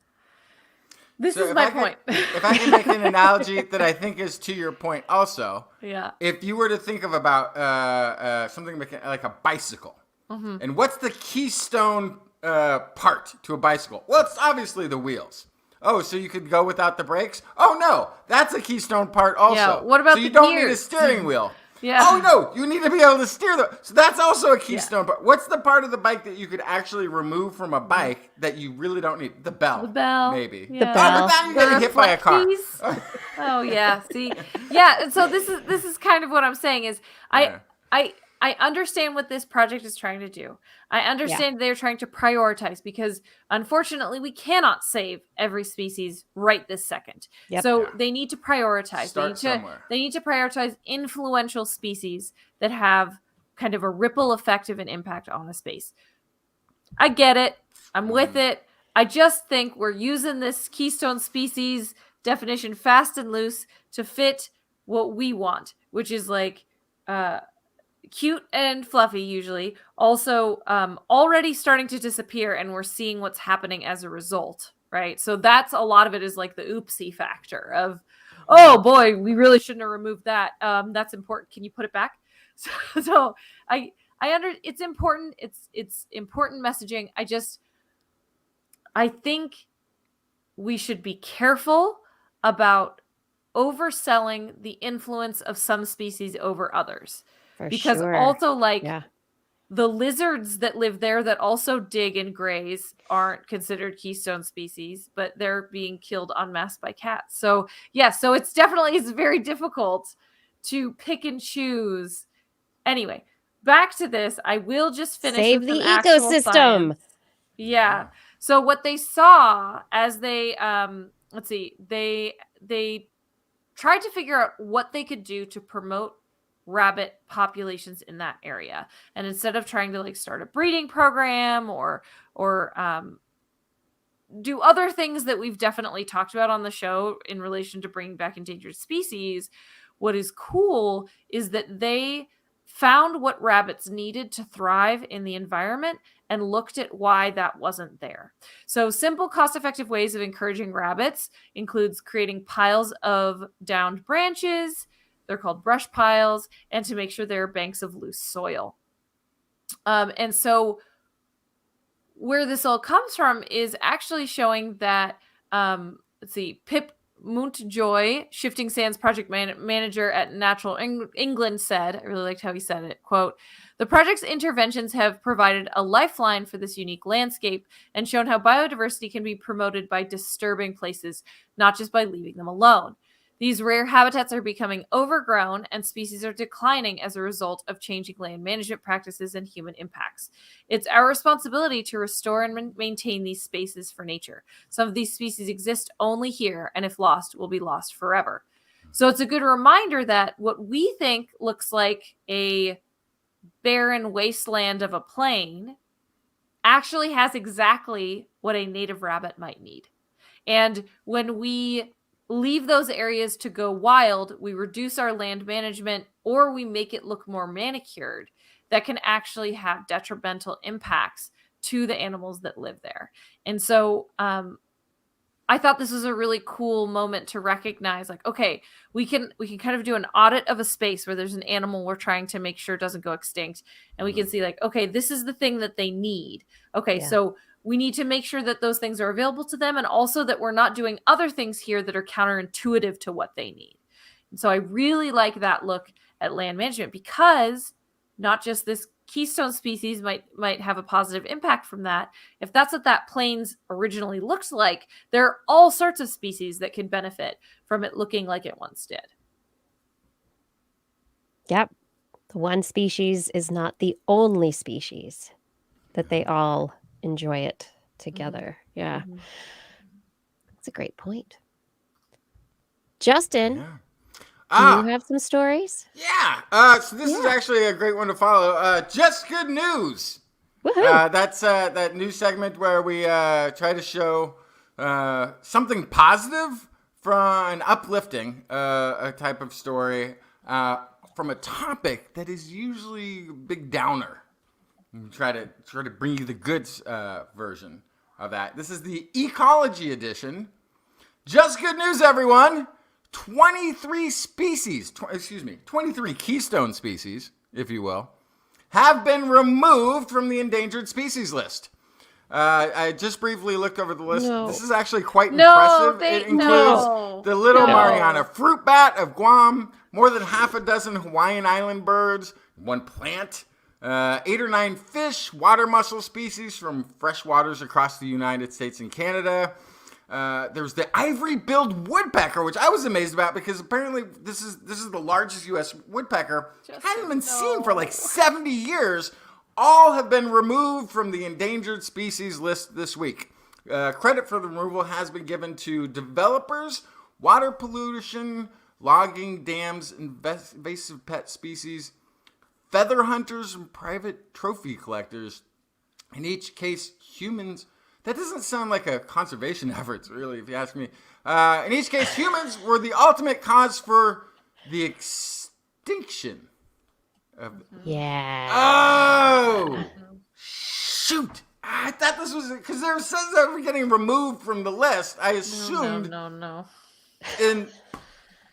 Okay, so I guess there is more than one way to get removed from the endangered species list. What's truly interesting about this is previous to these 23 getting removed, there would have only been 11 species removed from the list in this way. And some of these creatures have not been seen since long before the endangered species list was even created. And there's some sort of interesting debate about whether or not it's valuable to have the ivory-billed woodpecker that hasn't been seen in over 70 years on an endangered species list when nobody has seen it for 70 odd years. Should we still be trying to preserve a habitat? Is there financing for conservation for a thing that we've not seen? Does that money then evaporate and then development can take place because there's no more fear of disturbing the environment of a thing that's already extinct? Or is it time to face facts that these are not endangered, that we've made these 23 species extinct and that they're not coming back, and to recognize that as is an important thing. So some debate about that. But yeah, 23 officially, although there is a window of opportunity here. Where they can be endangered again if they find them? Yeah, because they've announced the 23 are being removed, but they've left a 60-day window. If anyone can find one of these 23 species that they've been looking for sometimes 70 or more years. In the next 2 months. In the next 2 months, they will put them back on the endangered list. Well, that's good news. Yeah. So there's still some good news if you get out there and finally start looking. Oh my. Sorry. Thanks for that, Justin. Next week. I just need to read to the end next time. Yeah. I just need to read to the end of the headline. I just picked the 23 species removed from the endangered species list. Sounded really great good. News. Sounded like good news. No. My favorite story this week, longtime listeners of the show will recall that from time to time there's a discovery which seems to fall outside of the sort of more accepted timeline for humans arriving in the Americas, which is, depending on when you learned it the first time, that date is between 8,000 and 13,500 years ago, 14,000 years ago, somewhere in that range. That later 13,500 year ago points to the Clovis culture, which has lots of arrow points that were found and then eventually dated, and some shell mounds, this sort of thing, during that 13,000 year range. And there's enough of those that sort of became the accepted. The Clovis culture in North America, thought to have arrived after the glacial maximum had melted down, and then people had come across the Bering into the United States. This is been the sort of very popular thing. So, however, as reported on the show before, there's tool marks on bones in the cave in the Yukon. That's some 24,000 years ago. There's a cave in Mexico very recently where they found human tools, believed to be up to 30,000 years old. Multiple sites in South America that are in the 14, 15, 16, some even hinting at 40, 50, 60,000 years in age. List of outliers continues to grow, so the argument is being made, maybe they're not all outliers. Maybe we've got enough outliers at some point that the sort of accepted ranges of time need to get moved. We got to move those goalposts. And some of the things can be sort of debated. The 40, 50,000 years sites in Brazil, I think those are at the Pedra Furada site. They're based on charcoal that's burned and aged, and human habitated sites, which could have been from natural burnings before the humans got there. There's some sites in North America that are very old too, but again, there's a carbon influence in the soil, which again sometimes can confound a bit of the dating systems. Now a new discovery has been made that should quiet any critics of the more ancient timelines. Footprints have been found at the White Sands National Park in New Mexico. Footprints made by a group of teenagers, some children, occasionally adults, footprints that are contemporary to the height of the last glacial maximum, when giant ice sheets covered much of North America some 23,000 years ago. There are tens of thousands of fossil footprints that they have been uncovering in the white sands of New Mexico. All sorts of creatures whose tracks were deposited around the margins of large wetlands or lakes at times, and then at other times there's more of a patchwork of small water bodies that these footprints are sort of being found around. Tracks with undisturbed sediment above and below them that also contained seeds, grass seeds. These seeds then were radiocarbon dated, revealed the seeds range from the age of 21,000 to 23,000 years old, suggesting humans made repeated visits to the sites over at least 2,000 years. So this is not just some humans walking by. This is sort of persistent survival in the area. And this is concurrent with mammoths and the giant sloths are this commingling and timeline. And they were possibly hunting them, and were they hunting the mammoths possibly, or? So what's interesting is there's a lot of activity that looks like teenagers and children hanging out, whether at play. So it's sort of the part of the thing is that there's so much youth that are hanging out in these large groups, running around, that it has this sort of feeling of a relaxed environment. That the kids are out wandering around in the plains by the water doesn't mean that they're terrified of predators or on the verge of survival and extinction and fighting for their lives. It's more like, all right, you kids go out and play. Let the parents take care of whatever they want to take care of. Get some work done. Or, they could be out there foraging to bring stuff back to the household. But it sort of paints a much more carefree existence than one of a bunch of huddled mastodon or mammoth hunters who were, in the midst starving of to death and terrified and Yeah, no, they seem like they were doing just great. Kiki, can you go back to the picture of the sandy feet? Okay, so I love this. This really makes me smile, and I think it's because so often when we're talking about ancient hominids, we're like looking at a little piece of a bone or a tool jaw or a mark left on or a mark. Exactly, yeah.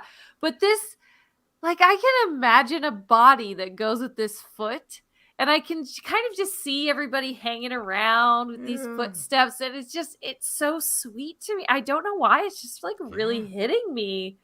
It reminds you of footsteps on a sandy beach. Yeah. It does tell a story. Yeah, and it feels like really something does. that I can relate to. That I don't know. It's very neat. It's part of the thing too is whenever you find a tool, that tool can easily have ended up in a trash pile or under land. These things can get moved around in an environment. So again, I point out the Brazilian site. A lot of it is based on dating of charcoal, of burned organic material. And there's other reasons that things can burn other than human cause, even in a site that was seen as human habitable. So, there's also, whenever there is by the sea, sort of by an ocean site, the carbon dating becomes very difficult because the fats from ocean in the ocean, they don't carbon date the same way that things on the surface. The things that are carbon dated that are marine life carbon date completely abstractly from the way that things do on the surface. It's exposure to the sun or something like the atmosphere that's so different that if you're in a site that's been rendering fish, those fats get everywhere, and then it's hard to really get a good date on things.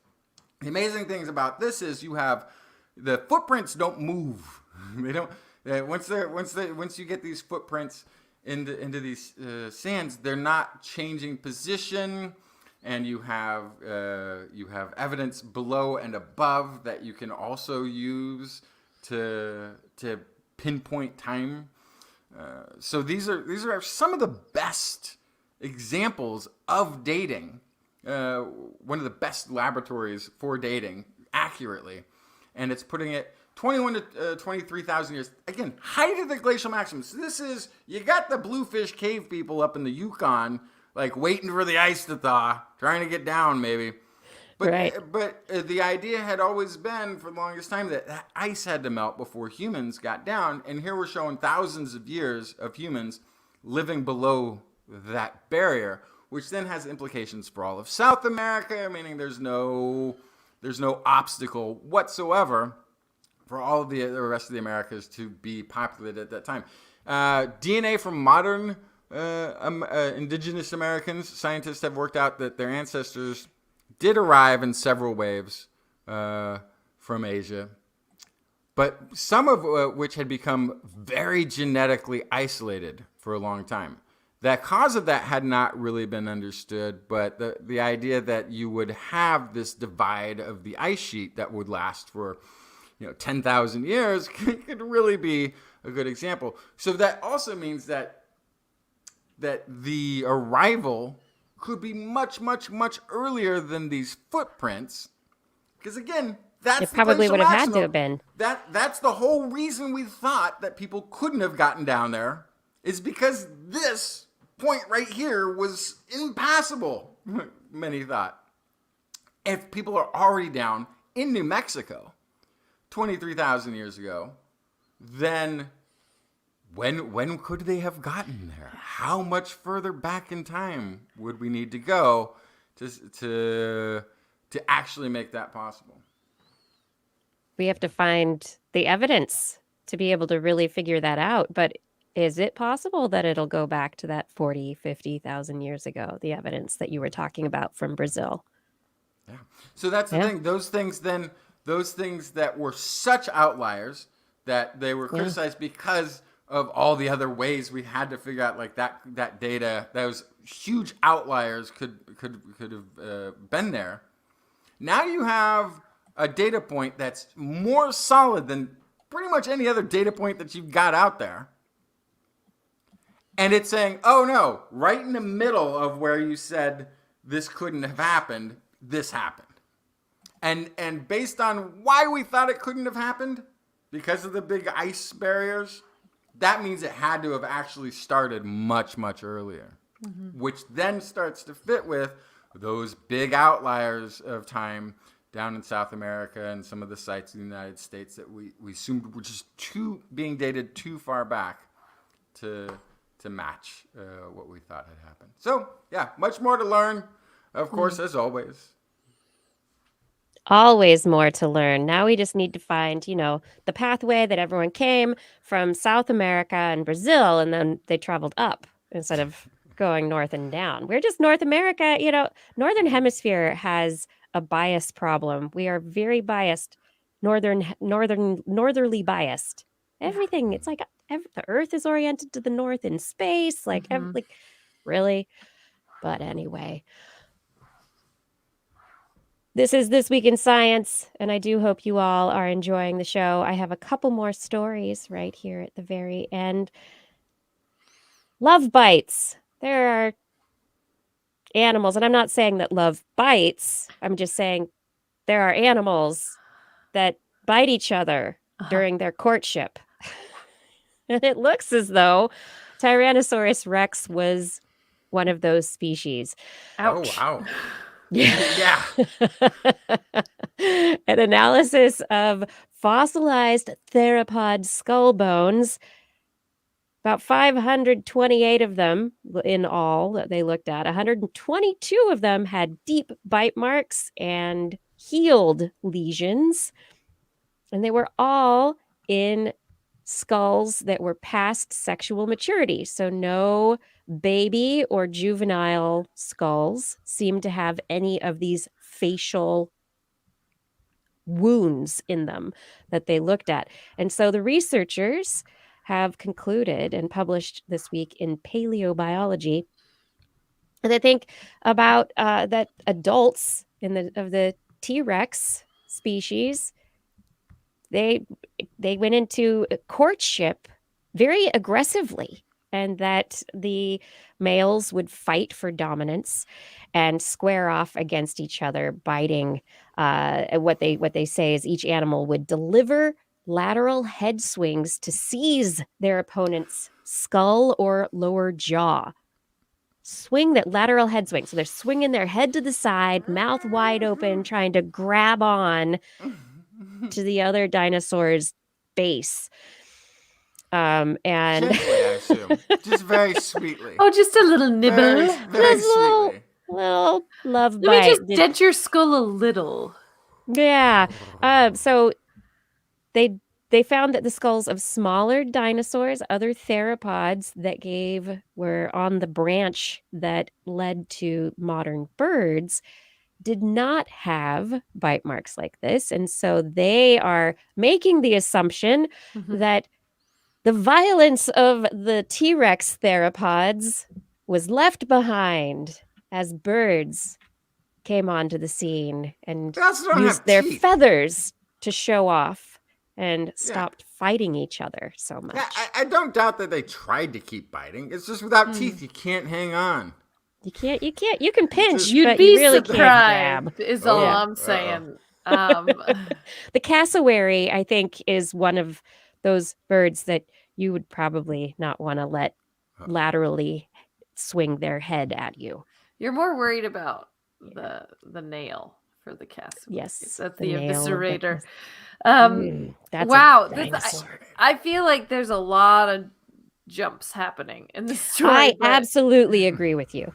but I'm not a paleontologist, so maybe they know something I don't. It just kind of seems like bites in the head. Yeah, that's for sex.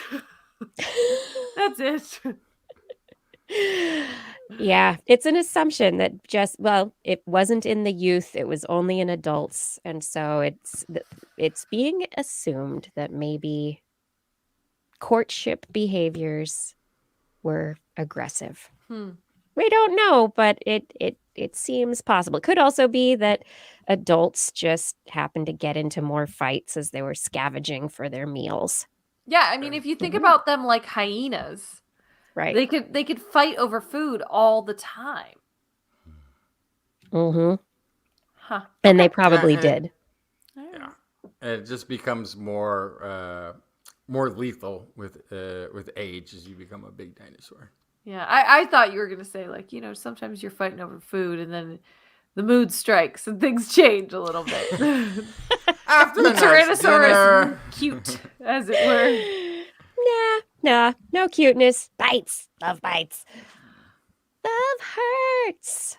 Yes. And then last week I talked about how, very briefly, jumped onto the topic of how dopamine is involved in making associations. So our associative memory is they found new neurons that are involved in creating these associations in our brains. Dopamine is tied into that. This week, research out of UC Davis has looked at how the brain's memory center, the hippocampus, activates during the learning of stories and then the recall of stories.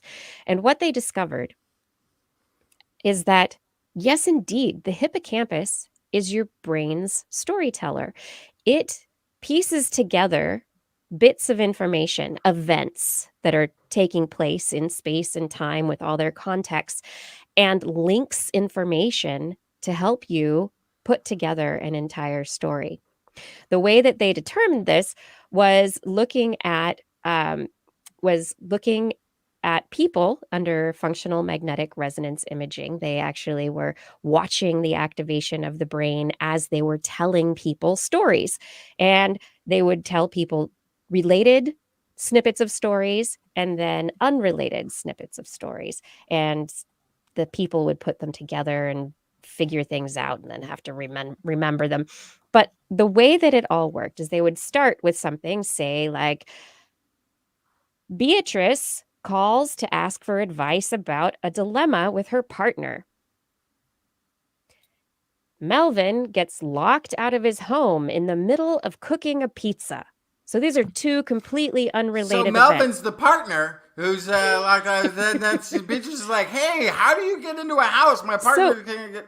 Right. So if you in your Start brain building it. put together those two pieces of information as a whole story, your hippocampus is right now, as you're putting it together, activating to link bits of information. And so in their study, hopefully people weren't putting Beatrice and Melvin together, but what they were linking later was another bit of information about Beatrice, that Beatrice shows up wearing a cast on her arm after falling off her bicycle. So you know that there's Beatrice is having an issue. She calls about a dilemma, and then she, maybe has said she's going to come over and talk to you, but something happened during the day, and oh my gosh, you got hurt on your way over to my house to talk about this problem with your issue or with your partner. You will put together all these contextual bits of information, and it's the hippocampus that becomes activated to make that happen. It does not activate as much for completely unrelated bits of information. So, and in recall, if you are recalling information, once again, the hippocampus gets activated to bring all these bits of information that it has helped network together. It's like the connector for the information that has been stored in a distributed manner in your brain.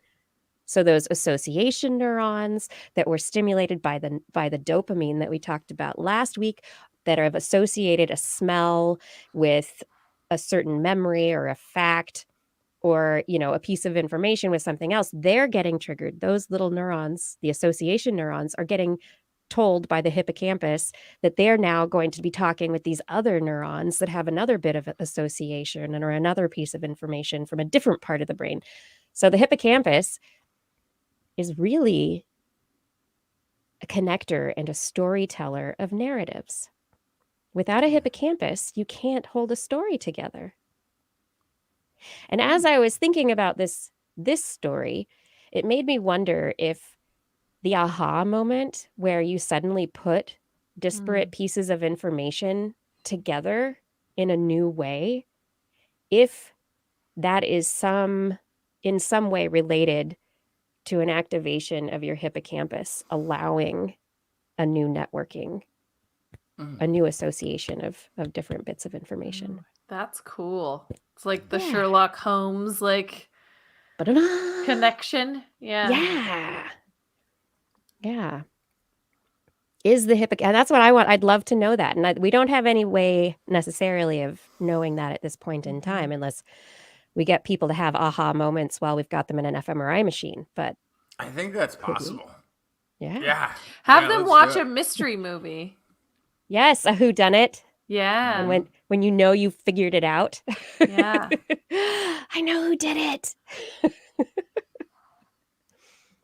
Yeah. Our brain, it's so fascinating to me that we have these pieces of neural tissue that once upon a time, to go back to the book that Bill Schutt has written about the heart we were talking about, once upon a time, the brain was just tossed away.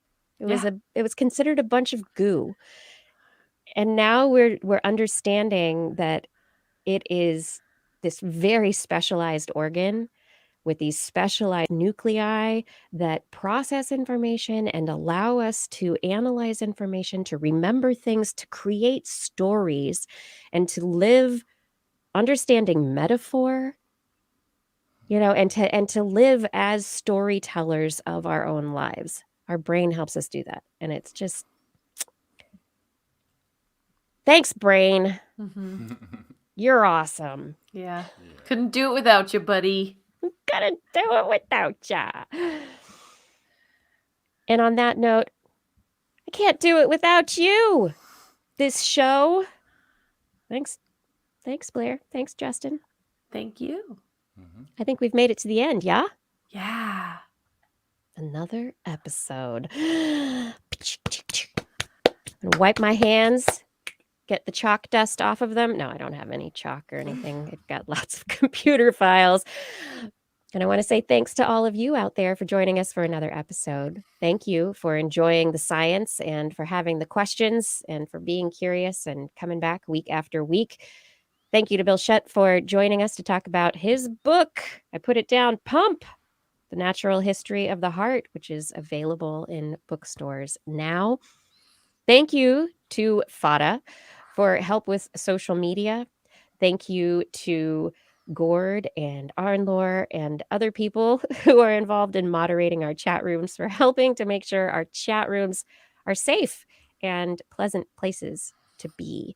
Thank you to Identity4 for recording the show. And thank you to Rachel for helping with editing and also for your assistance. It's really wonderful. Thank you to our Patreon sponsors for all of their support of the show.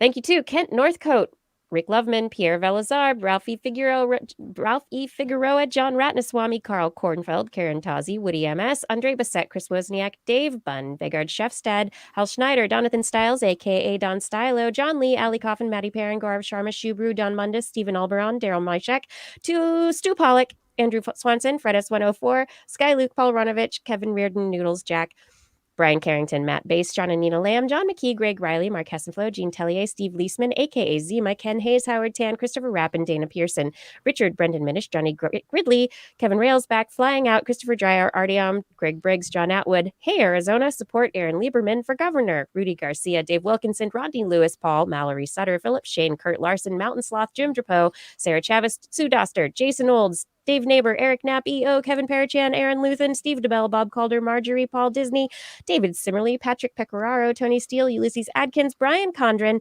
and Jason Roberts. Thank you for all of your support on Patreon. And if you would like to support us on Patreon, you can head over to twist.org and click on that Patreon link on next week's show. We will be back Wednesday at 8 p.m. Pacific, broadcasting live from our YouTube and Facebook channels and from twist.org live.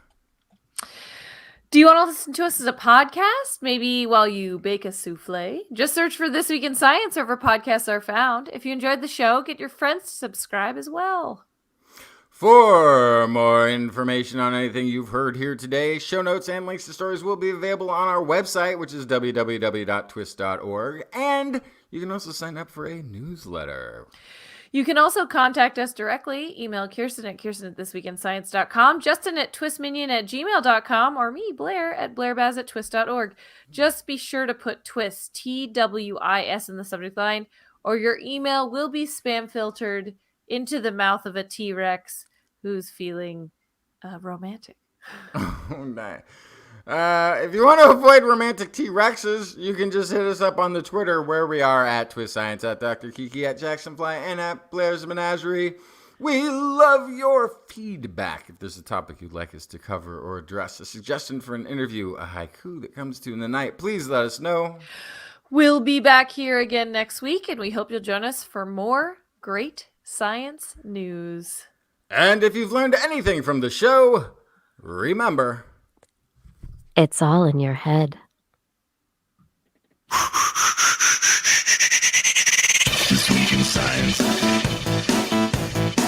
This Week in Science. This Week in Science.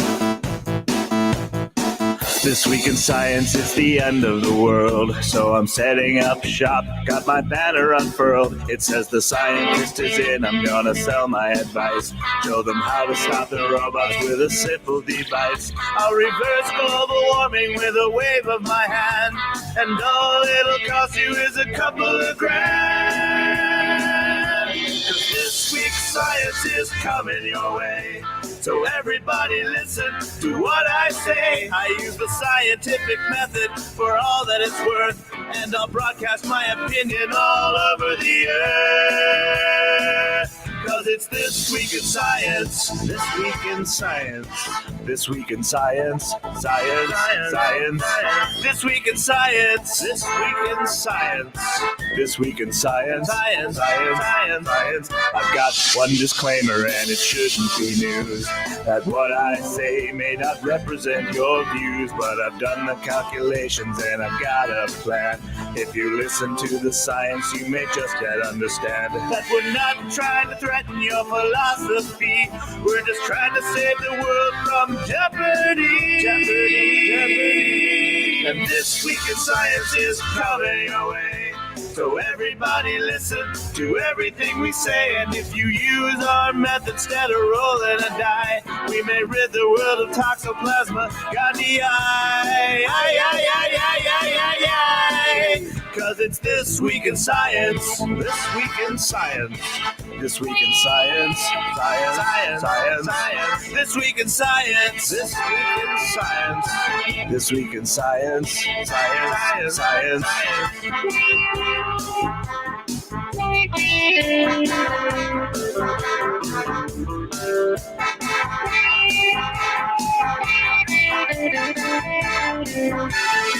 I've got a laundry list of items I want to address.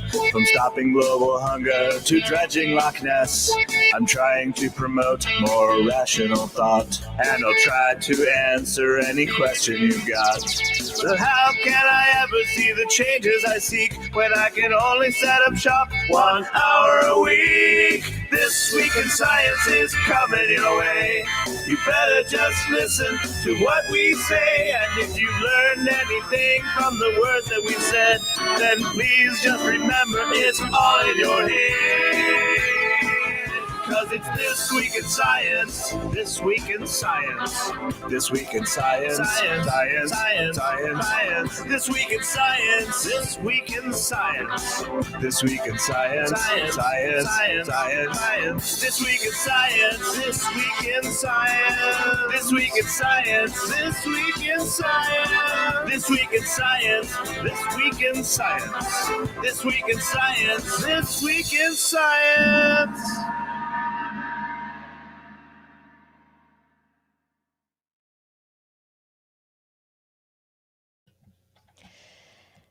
Oh, this week in science. We did a show. Yeah. We did a full show. Good job, everyone. That was fun. Thanks for watching, everyone. Thanks for joining us for another episode of This Week in Science. Ooh. Did you see we've got Daniel from Australia? Hey, glad you are learning stuff from us. With us, we learn new things too. It's that's why we like it. That's why we keep doing it. It's one of the fun things about the show is that this is all new information. So we didn't know it either. Nobody did. Nobody did. Thank you for being with us here for another episode. Yeah, we've been enjoying the interviews. I have a couple of other interviews I'm trying to schedule, but there are people who do not want to be up late with us. Which means I would have to schedule separate times to do interviews, which I could do as live streams so that they would be live just at a different time. But then it would potentially not involve Blair and Justin if the schedules don't allow. Because work. Oh, that's not so much. Mine's more about time zone, right? Right. Yeah. You're right now, time zones. Yeah. Yeah, but Blair's a little bit harder, unless it were like lunchtime, right? Yeah, that works. Nah. So lunchtime is hard because I'm going to work full time right now, and I don't have Wi-Fi where I work. Yeah, what do you do? You work out in the boonies or something? I don't even understand what She's in nature. Yeah, I work inside of a park. Yeah, in a very old building that only has hardwired internet and 1 bar of service on my phone. Oh gosh. Whoa.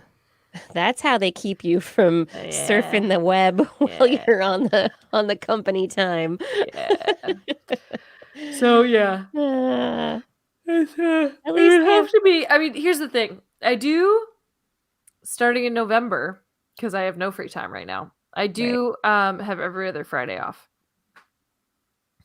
every other Friday in November. Okay.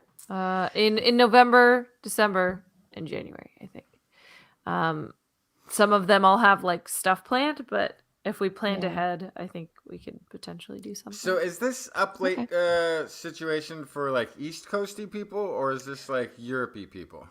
Well, it could potentially be. There are people I want to talk to in Europey time zones. Because that's just getting up early. That's not impossible. It turns out, as I found. You're able to do it, yes. And we have had people come on and get up at 5 a.m. to join us on the show. But I like to offer people like who are like myself, who do not do well in the mornings, other options if possible. So yes, possibly Europey time zones, or we have one researcher who I'm working with, their PR person for, he's in Brazil, which is like 5 hours, 8 hours, 5 hours ahead. No, it can't be 5.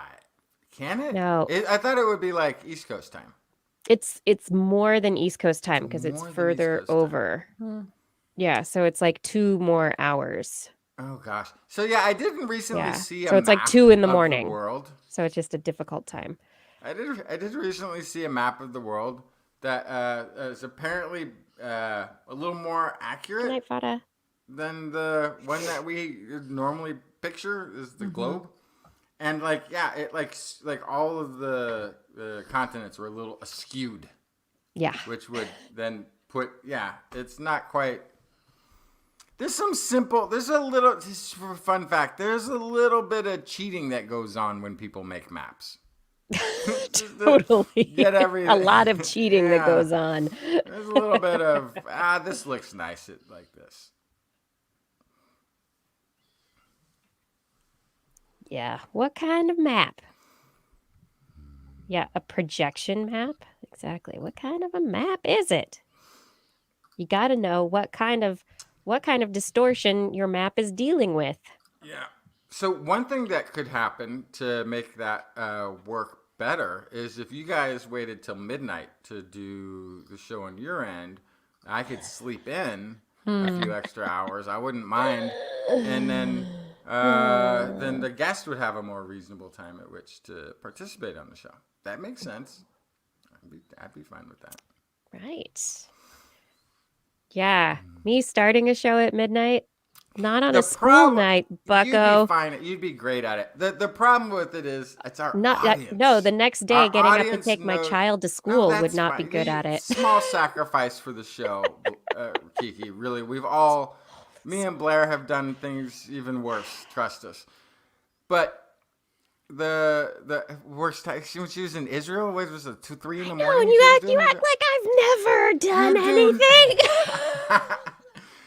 Time zone wise, you'll be fine. You just get through a couple episodes that way. But the problem is, it's our audience, our live audience that we rely on, who rely on us being where we say we're going to be each week, as sort of a touchstone by which to set all other clocks in their houses, because that's right. How well, I'm not. TWIS. On time we always are. TWIS would not. Yeah, our timeliness is not going to change. No. No, so this would be like extra. This would be extra. You would be more than willing to stay up till midnight to start the show, Kiki. I know you would. It's just because of our audience's dependence on the time slot where we show up is why we can never deviate from that. No. We must help our community set their clocks. Yes. Oh my goodness.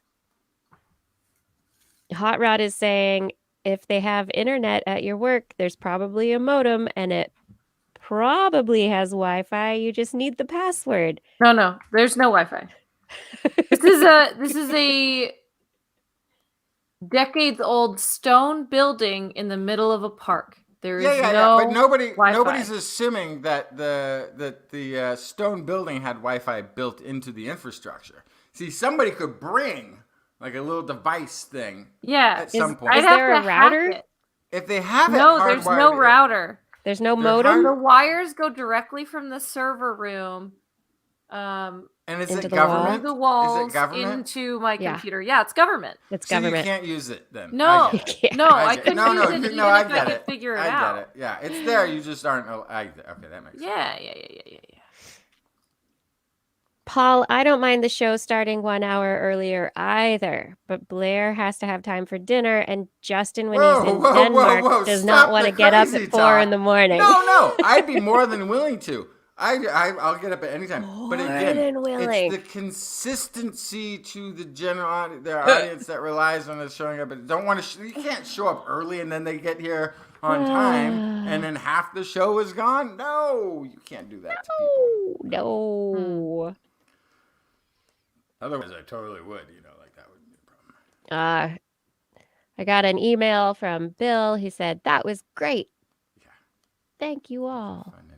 I'll send him a thank you tomorrow morning. Oh, oops, someone bought a TWIS hoodie. Oh, Thank yes. you. Whoever bought a hoodie. Thank you for supporting us. That's great. Yeah, that's awesome. Thanks so much. I'm going to check my email sometimes. Oops, and there's some calendar sales in there. Oh, I see you all getting in there, getting your orders in. So Blair, those pictures are not as shiny as the is Brian gone now? Where's Brian? He's off to work. You have Huh? a question for him? No? Is he healthy? Oh, okay. Is he all Yeah, good? he's healthy. Good. He's getting his booster tomorrow morning. Try to. He's trying to. Awesome. Love you. Bye. Get your booster.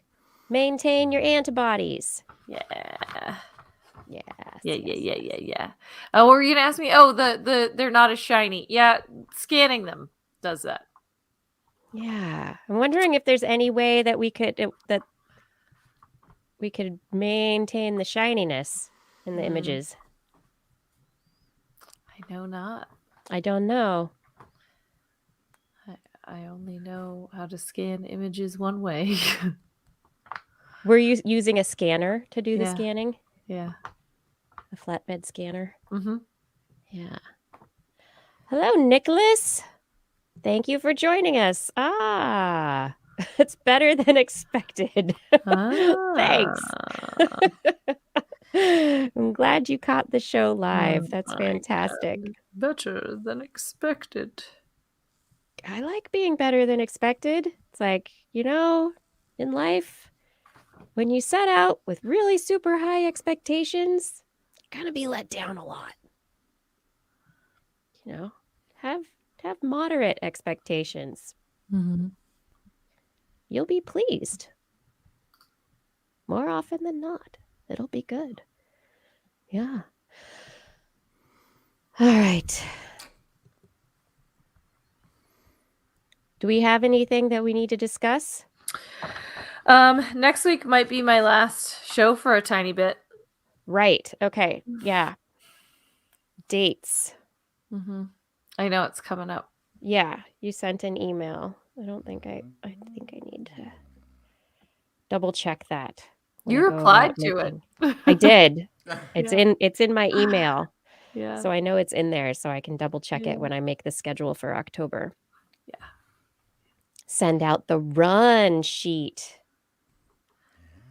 Yes. So the CDC, Gaurav Sharma is asking, do we know why the CDC said we don't deserve a booster shot? And it's not that we don't deserve a booster shot. The CDC is managing expectations, and there is a balance to be had between getting booster shots to people who really, really, really, really need them, immunocompromised, elderly, people in healthcare. And the FDA actually did not suggest that boosters be given to frontline workers. like people in healthcare. That was not an FDA recommendation, and it was a decision that the CDC made on their own, which is probably a good decision to help keep the immunity level up for people who are going to be coming in contact with the disease more often than not.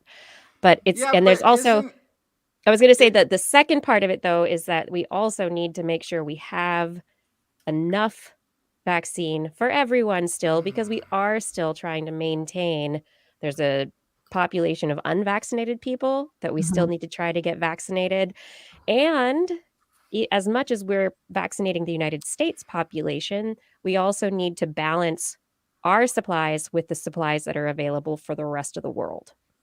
And so there's a push-pull and all I sorts. think There's lots of politics. I think there's something else going on.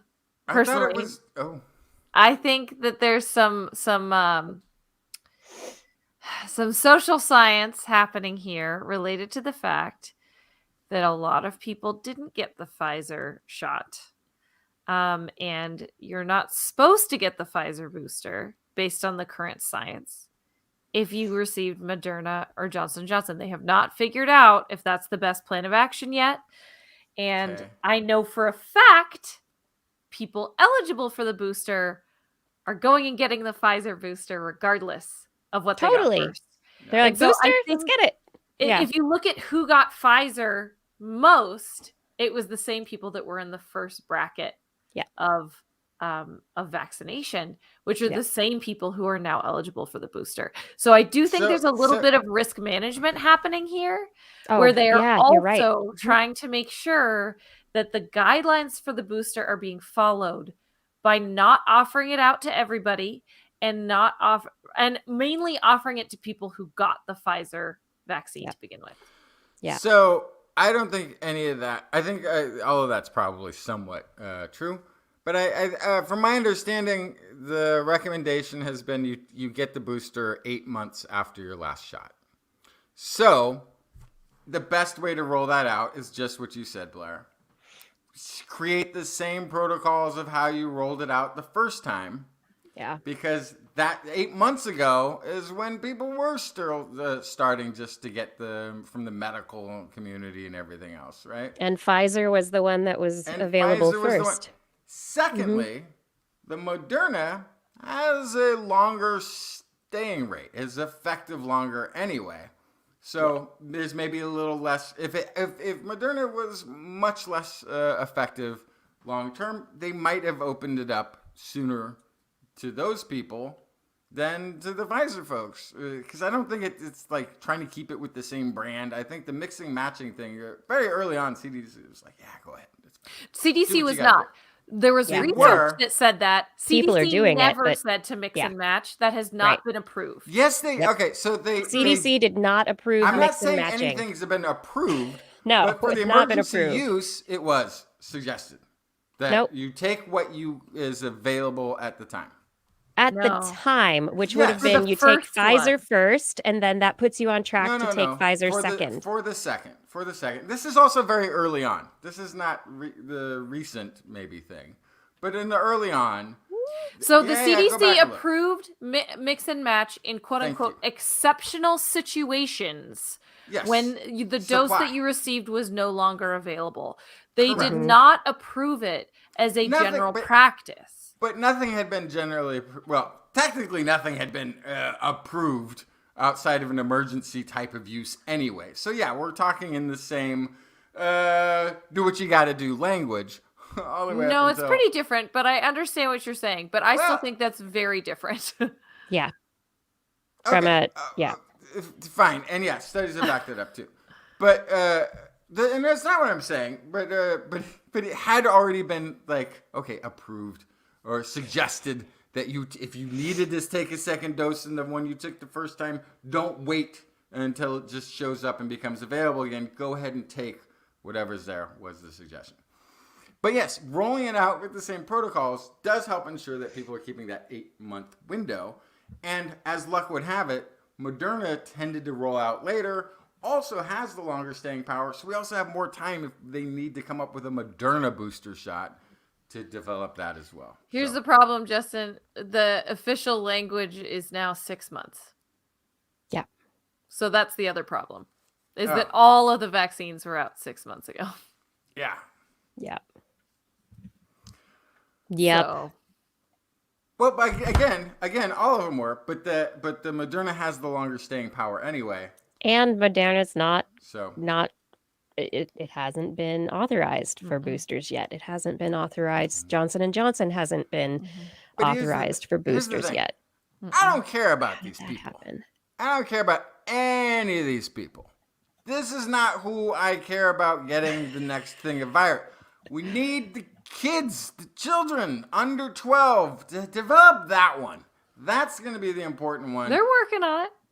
Yeah, they're working on it. This needs It's to be- taking All the longer than data's I in, the data thought. has been submitted. They have not asked for authorization yet, but all the data's in for the Yes. 5 to 12 age This group for needs to be the Pfizer. biggest priority, and then you can pause everybody else to use the entire infrastructure and the entire supply that's to focus It's not either on- or. It's I think it should be. Just push not. everyone else off. and just get the kids. Let's get the Yeah. kids vaccinated. Are we worried Yes. about the whole world, or just do kids for the whole world? Just forget if the adults still haven't figured it out. That's too bad. Wear a mask, stay home, get out of the way. The Yeah. children who have been waiting in the wings for anybody to take this thing seriously for them need to be addressed first. Totally. Yeah. Frank Grimm is asking if there are trials for mRNA booster shots for the J&J. Johnson & Johnson is different. It's not mRNA, and they are doing trials for boosters at this point in time, but it's a different type of. But as far as mixing and matching, if that's what you're talking about, like if you had Johnson & Johnson and then take Pfizer or Moderna as a booster, researchers are starting to look at that kind of stuff, but the data isn't out yet. So yes, there are trials. There are things happening slowly but surely. We just want them to happen now as opposed to later. Yeah. And Gaurav, as you were saying, yes, the original vaccine, all of them were tailored. All of the vaccines were tailored for the alpha, the first version of SARS-CoV-2 that we came across. But the thing that I mentioned last week or 2 weeks ago, briefly after the show, is something that I think is very important, is the antibody response versus the B cell and T cell response of our immune system. And what it seems to be that matters is how much antibody is in your bloodstream that allows you to immediately fight off COVID or not. So what the 6 months is a period of waning of antibodies in your bloodstream. Your body is not on high alert, ready to fight something off anymore after about 6 months. But it does have its resources waiting in the wings. So if you do get infected, you've got your B cells and T cells that can be activated and then can lead to this activation of antibodies and can get rid of the COVID. But it takes time. And so that's why you get COVID, but maybe it's not as intense and maybe doesn't last as long. But because your body will fight it off. Your body does have a memory immune response. It's just not an immediate response. And that's part of the problem, is that Delta has a really fast reproduction rate. And so it's going to overwhelm too fast. And your body is not going to be able to recruit those B and T cells fast enough. So it's interesting because the mutations are not necessarily like Delta's super different from Alpha. Your body's still going to recognize it. And the vaccine is good enough to help your body recognize it. But it's this reproduction time that's making the big difference. And antibody load. So the booster is going to get your body back in high alarm. You're going to have all sorts of antibodies, and you'll be ready to fight that virus off. Yeah. I'm hoping this flu shot also does some of that. Yeah, just Not for COVID, but boosting your body, right? just pay attention. Pay attention, body. Pay attention. Don't Yeah, let and down now your I'm guard. I'm And wondering and because there was a study about the time that the flu vaccine is good, and I was like, oh, you want to time your flu vaccine so that it'll last all the way through spring flu season, so at least until like April. So October, November is like a good time to get vaccinated for the flu. Yeah. Doesn't matter. You're vaccinated. Do it. Oh, well. It's good. You'll just get a top off in December.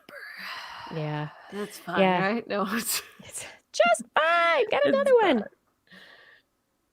Oh, my Oh no. Paul Disney's flu vaccine clinic canceled. Mm. Total boo.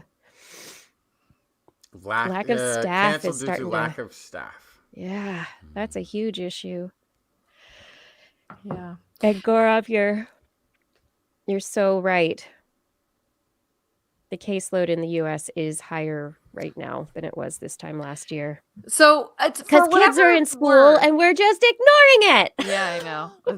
That's a whole thing. like, But Ta-da! I did hear I don't know who it was, an epidemiologist, a pandemic specialist. I don't remember. I heard somebody on NPR, just for whatever that's worth, saying that based on the current trend and the vaccination rates, they're not expecting a winter surge like they expected last year. They're actually expecting a steady taper down of cases throughout the winter into the spring. And then at that point, like we talked about last week, it'll just be endemic. Yeah.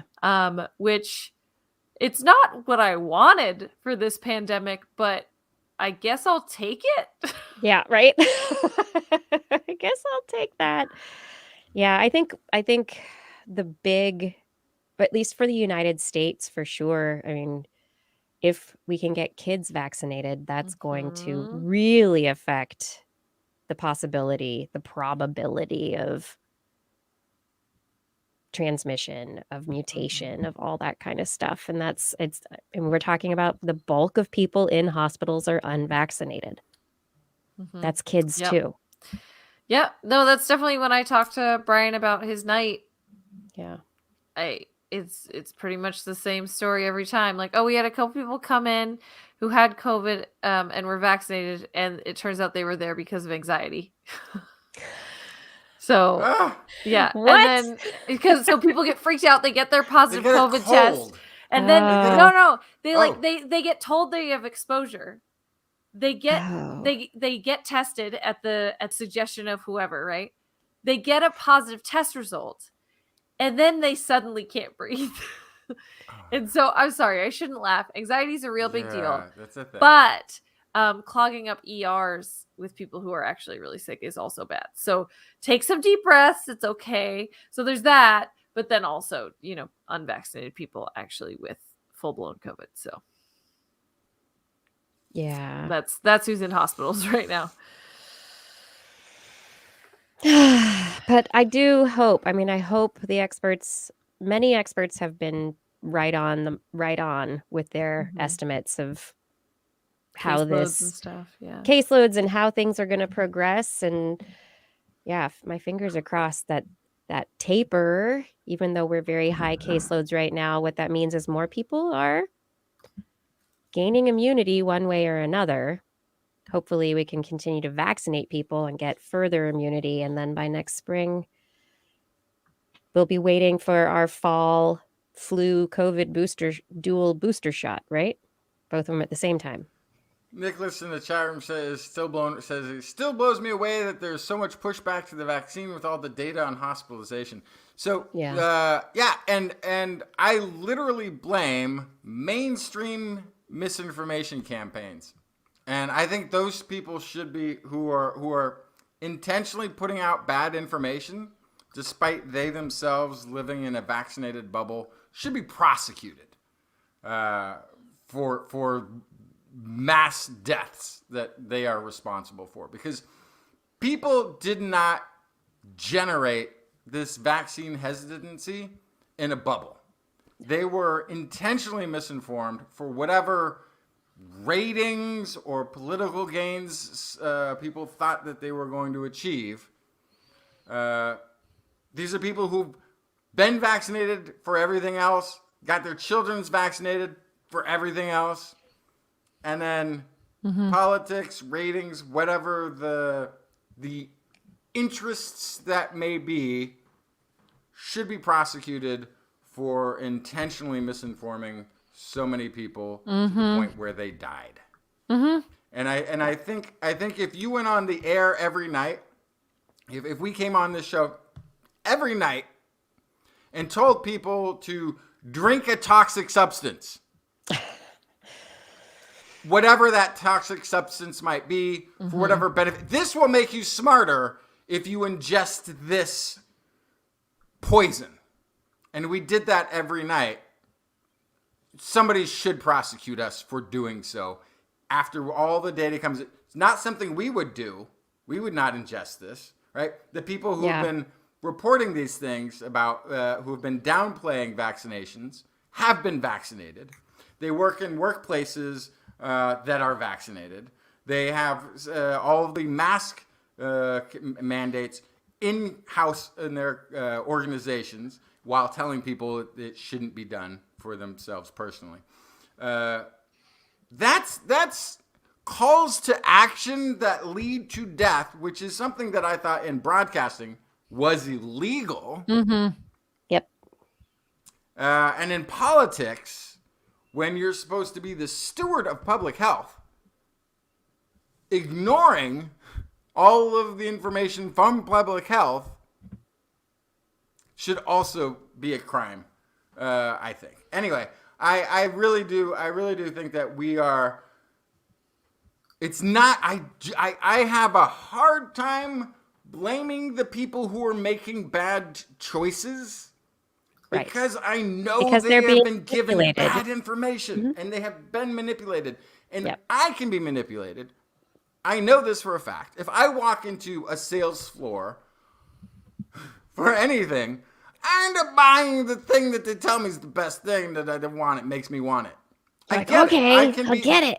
I can be influenced. We all can. Yeah. And so when people are professionally influencing to the negative, they should be held responsible, I think. Yeah. It's this crazy thing. We've had snake oil salesmen for, forever. It was a huge thing, turn of the century. Snake oil salesmen selling their patent medicine with, filled with whatever, no regulation of it. Alcohol and cocaine and heroin. Was Heroin, usually it was usually Yeah. a narcotic. It's a narcotic of some kind. That they And call a medicine. little bit of Addiction. sugar. Yeah, a little tiny bit of sugar. Yeah, exactly. Yeah, I mean that kind of and back then they got lobbyists to manipulate the politicians to make sure that the patent medicine didn't get regulated, and there's all this stuff. And even now today, the FDA has a hard time regulating things like homeopathic remedies and stem cell treatments, because they have to draw this very fine line between fostering entrepreneurship and helping business grow in the United States, and also keeping people safe. And there's this Well- fine line that they draw there at the FDA, and it's very interesting when you start digging into the cases where they finally go, no, there is actually poison in that homeopathic remedy. Take it off the shelves, and we're going to prosecute. Or no, that stem cell treatment is actually blinding people. We're going to prosecute. It takes a while to get there, though. And it happens the other direction too. The whole reason marijuana was illegal in the United States, 100 years or whatever, Oh, yeah. was Eli Lilly and I think Bayer, whoever else was around Pharmaceuticals, at right? the time. Pharmaceutical companies Yeah. didn't like that it was a top 3 pain medication, Yeah. and it became illegal. Now they could never have made marijuana illegal because the public. I guess they could never have made cannabis illegal because the general public relied on it so much. But they could make marijuana illegal because nobody knew what the heck that was. Yeah. Right. And so they used a different language term for cannabis. Yeah. And got it through. And actually, the head of the American Medical Association at the time was saying, "Why would you do this? We need this. Don't do this. Please don't pass this law. This is a medicine that we use to treat pain, and we need to keep using it." And they still, because nobody. Yeah. Yeah, cigarette companies were involved in it too, for sure. Yeah, it was Were they? it was 'Cause I thought that multi-pronged. was a much later thing. That was later, but yeah, they did lobby against it as well. Yes, if Wanna Dr. lose their market Justin, share. not a real doctor, says it's good, you can totally trust that a guy who calls himself a doctor, who's not really a doctor, is going to give you the best of advice. That's how that usually works. That's how that usually works. Now, okay, somebody's saying they got a free feed bag with their ivermectin pills. You know, hey, it's getting a quality feedback these days is harder than you think. You might not want to pass up that opportunity. Don't pass it up. Oh, everyone be safe out there. Yeah. Make sure the information that you are using is well sourced, not just coming from one source. Yeah. Yeah. We have to triangulate our information, everyone.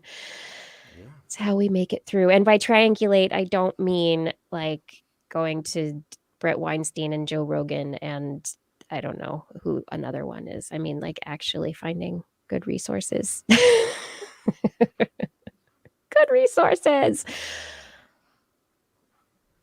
I need a dream resource right now. I'm going to go hit my pillow and hopefully have some good dreams that I can keep to myself and not tell anybody about. Well, in that case, I think it might be time to say goodnight, Blair. Good night, Blair. Say good morning, Justin. Good morning, Justin. Good night, Kiki. Kiki. Good night, everyone.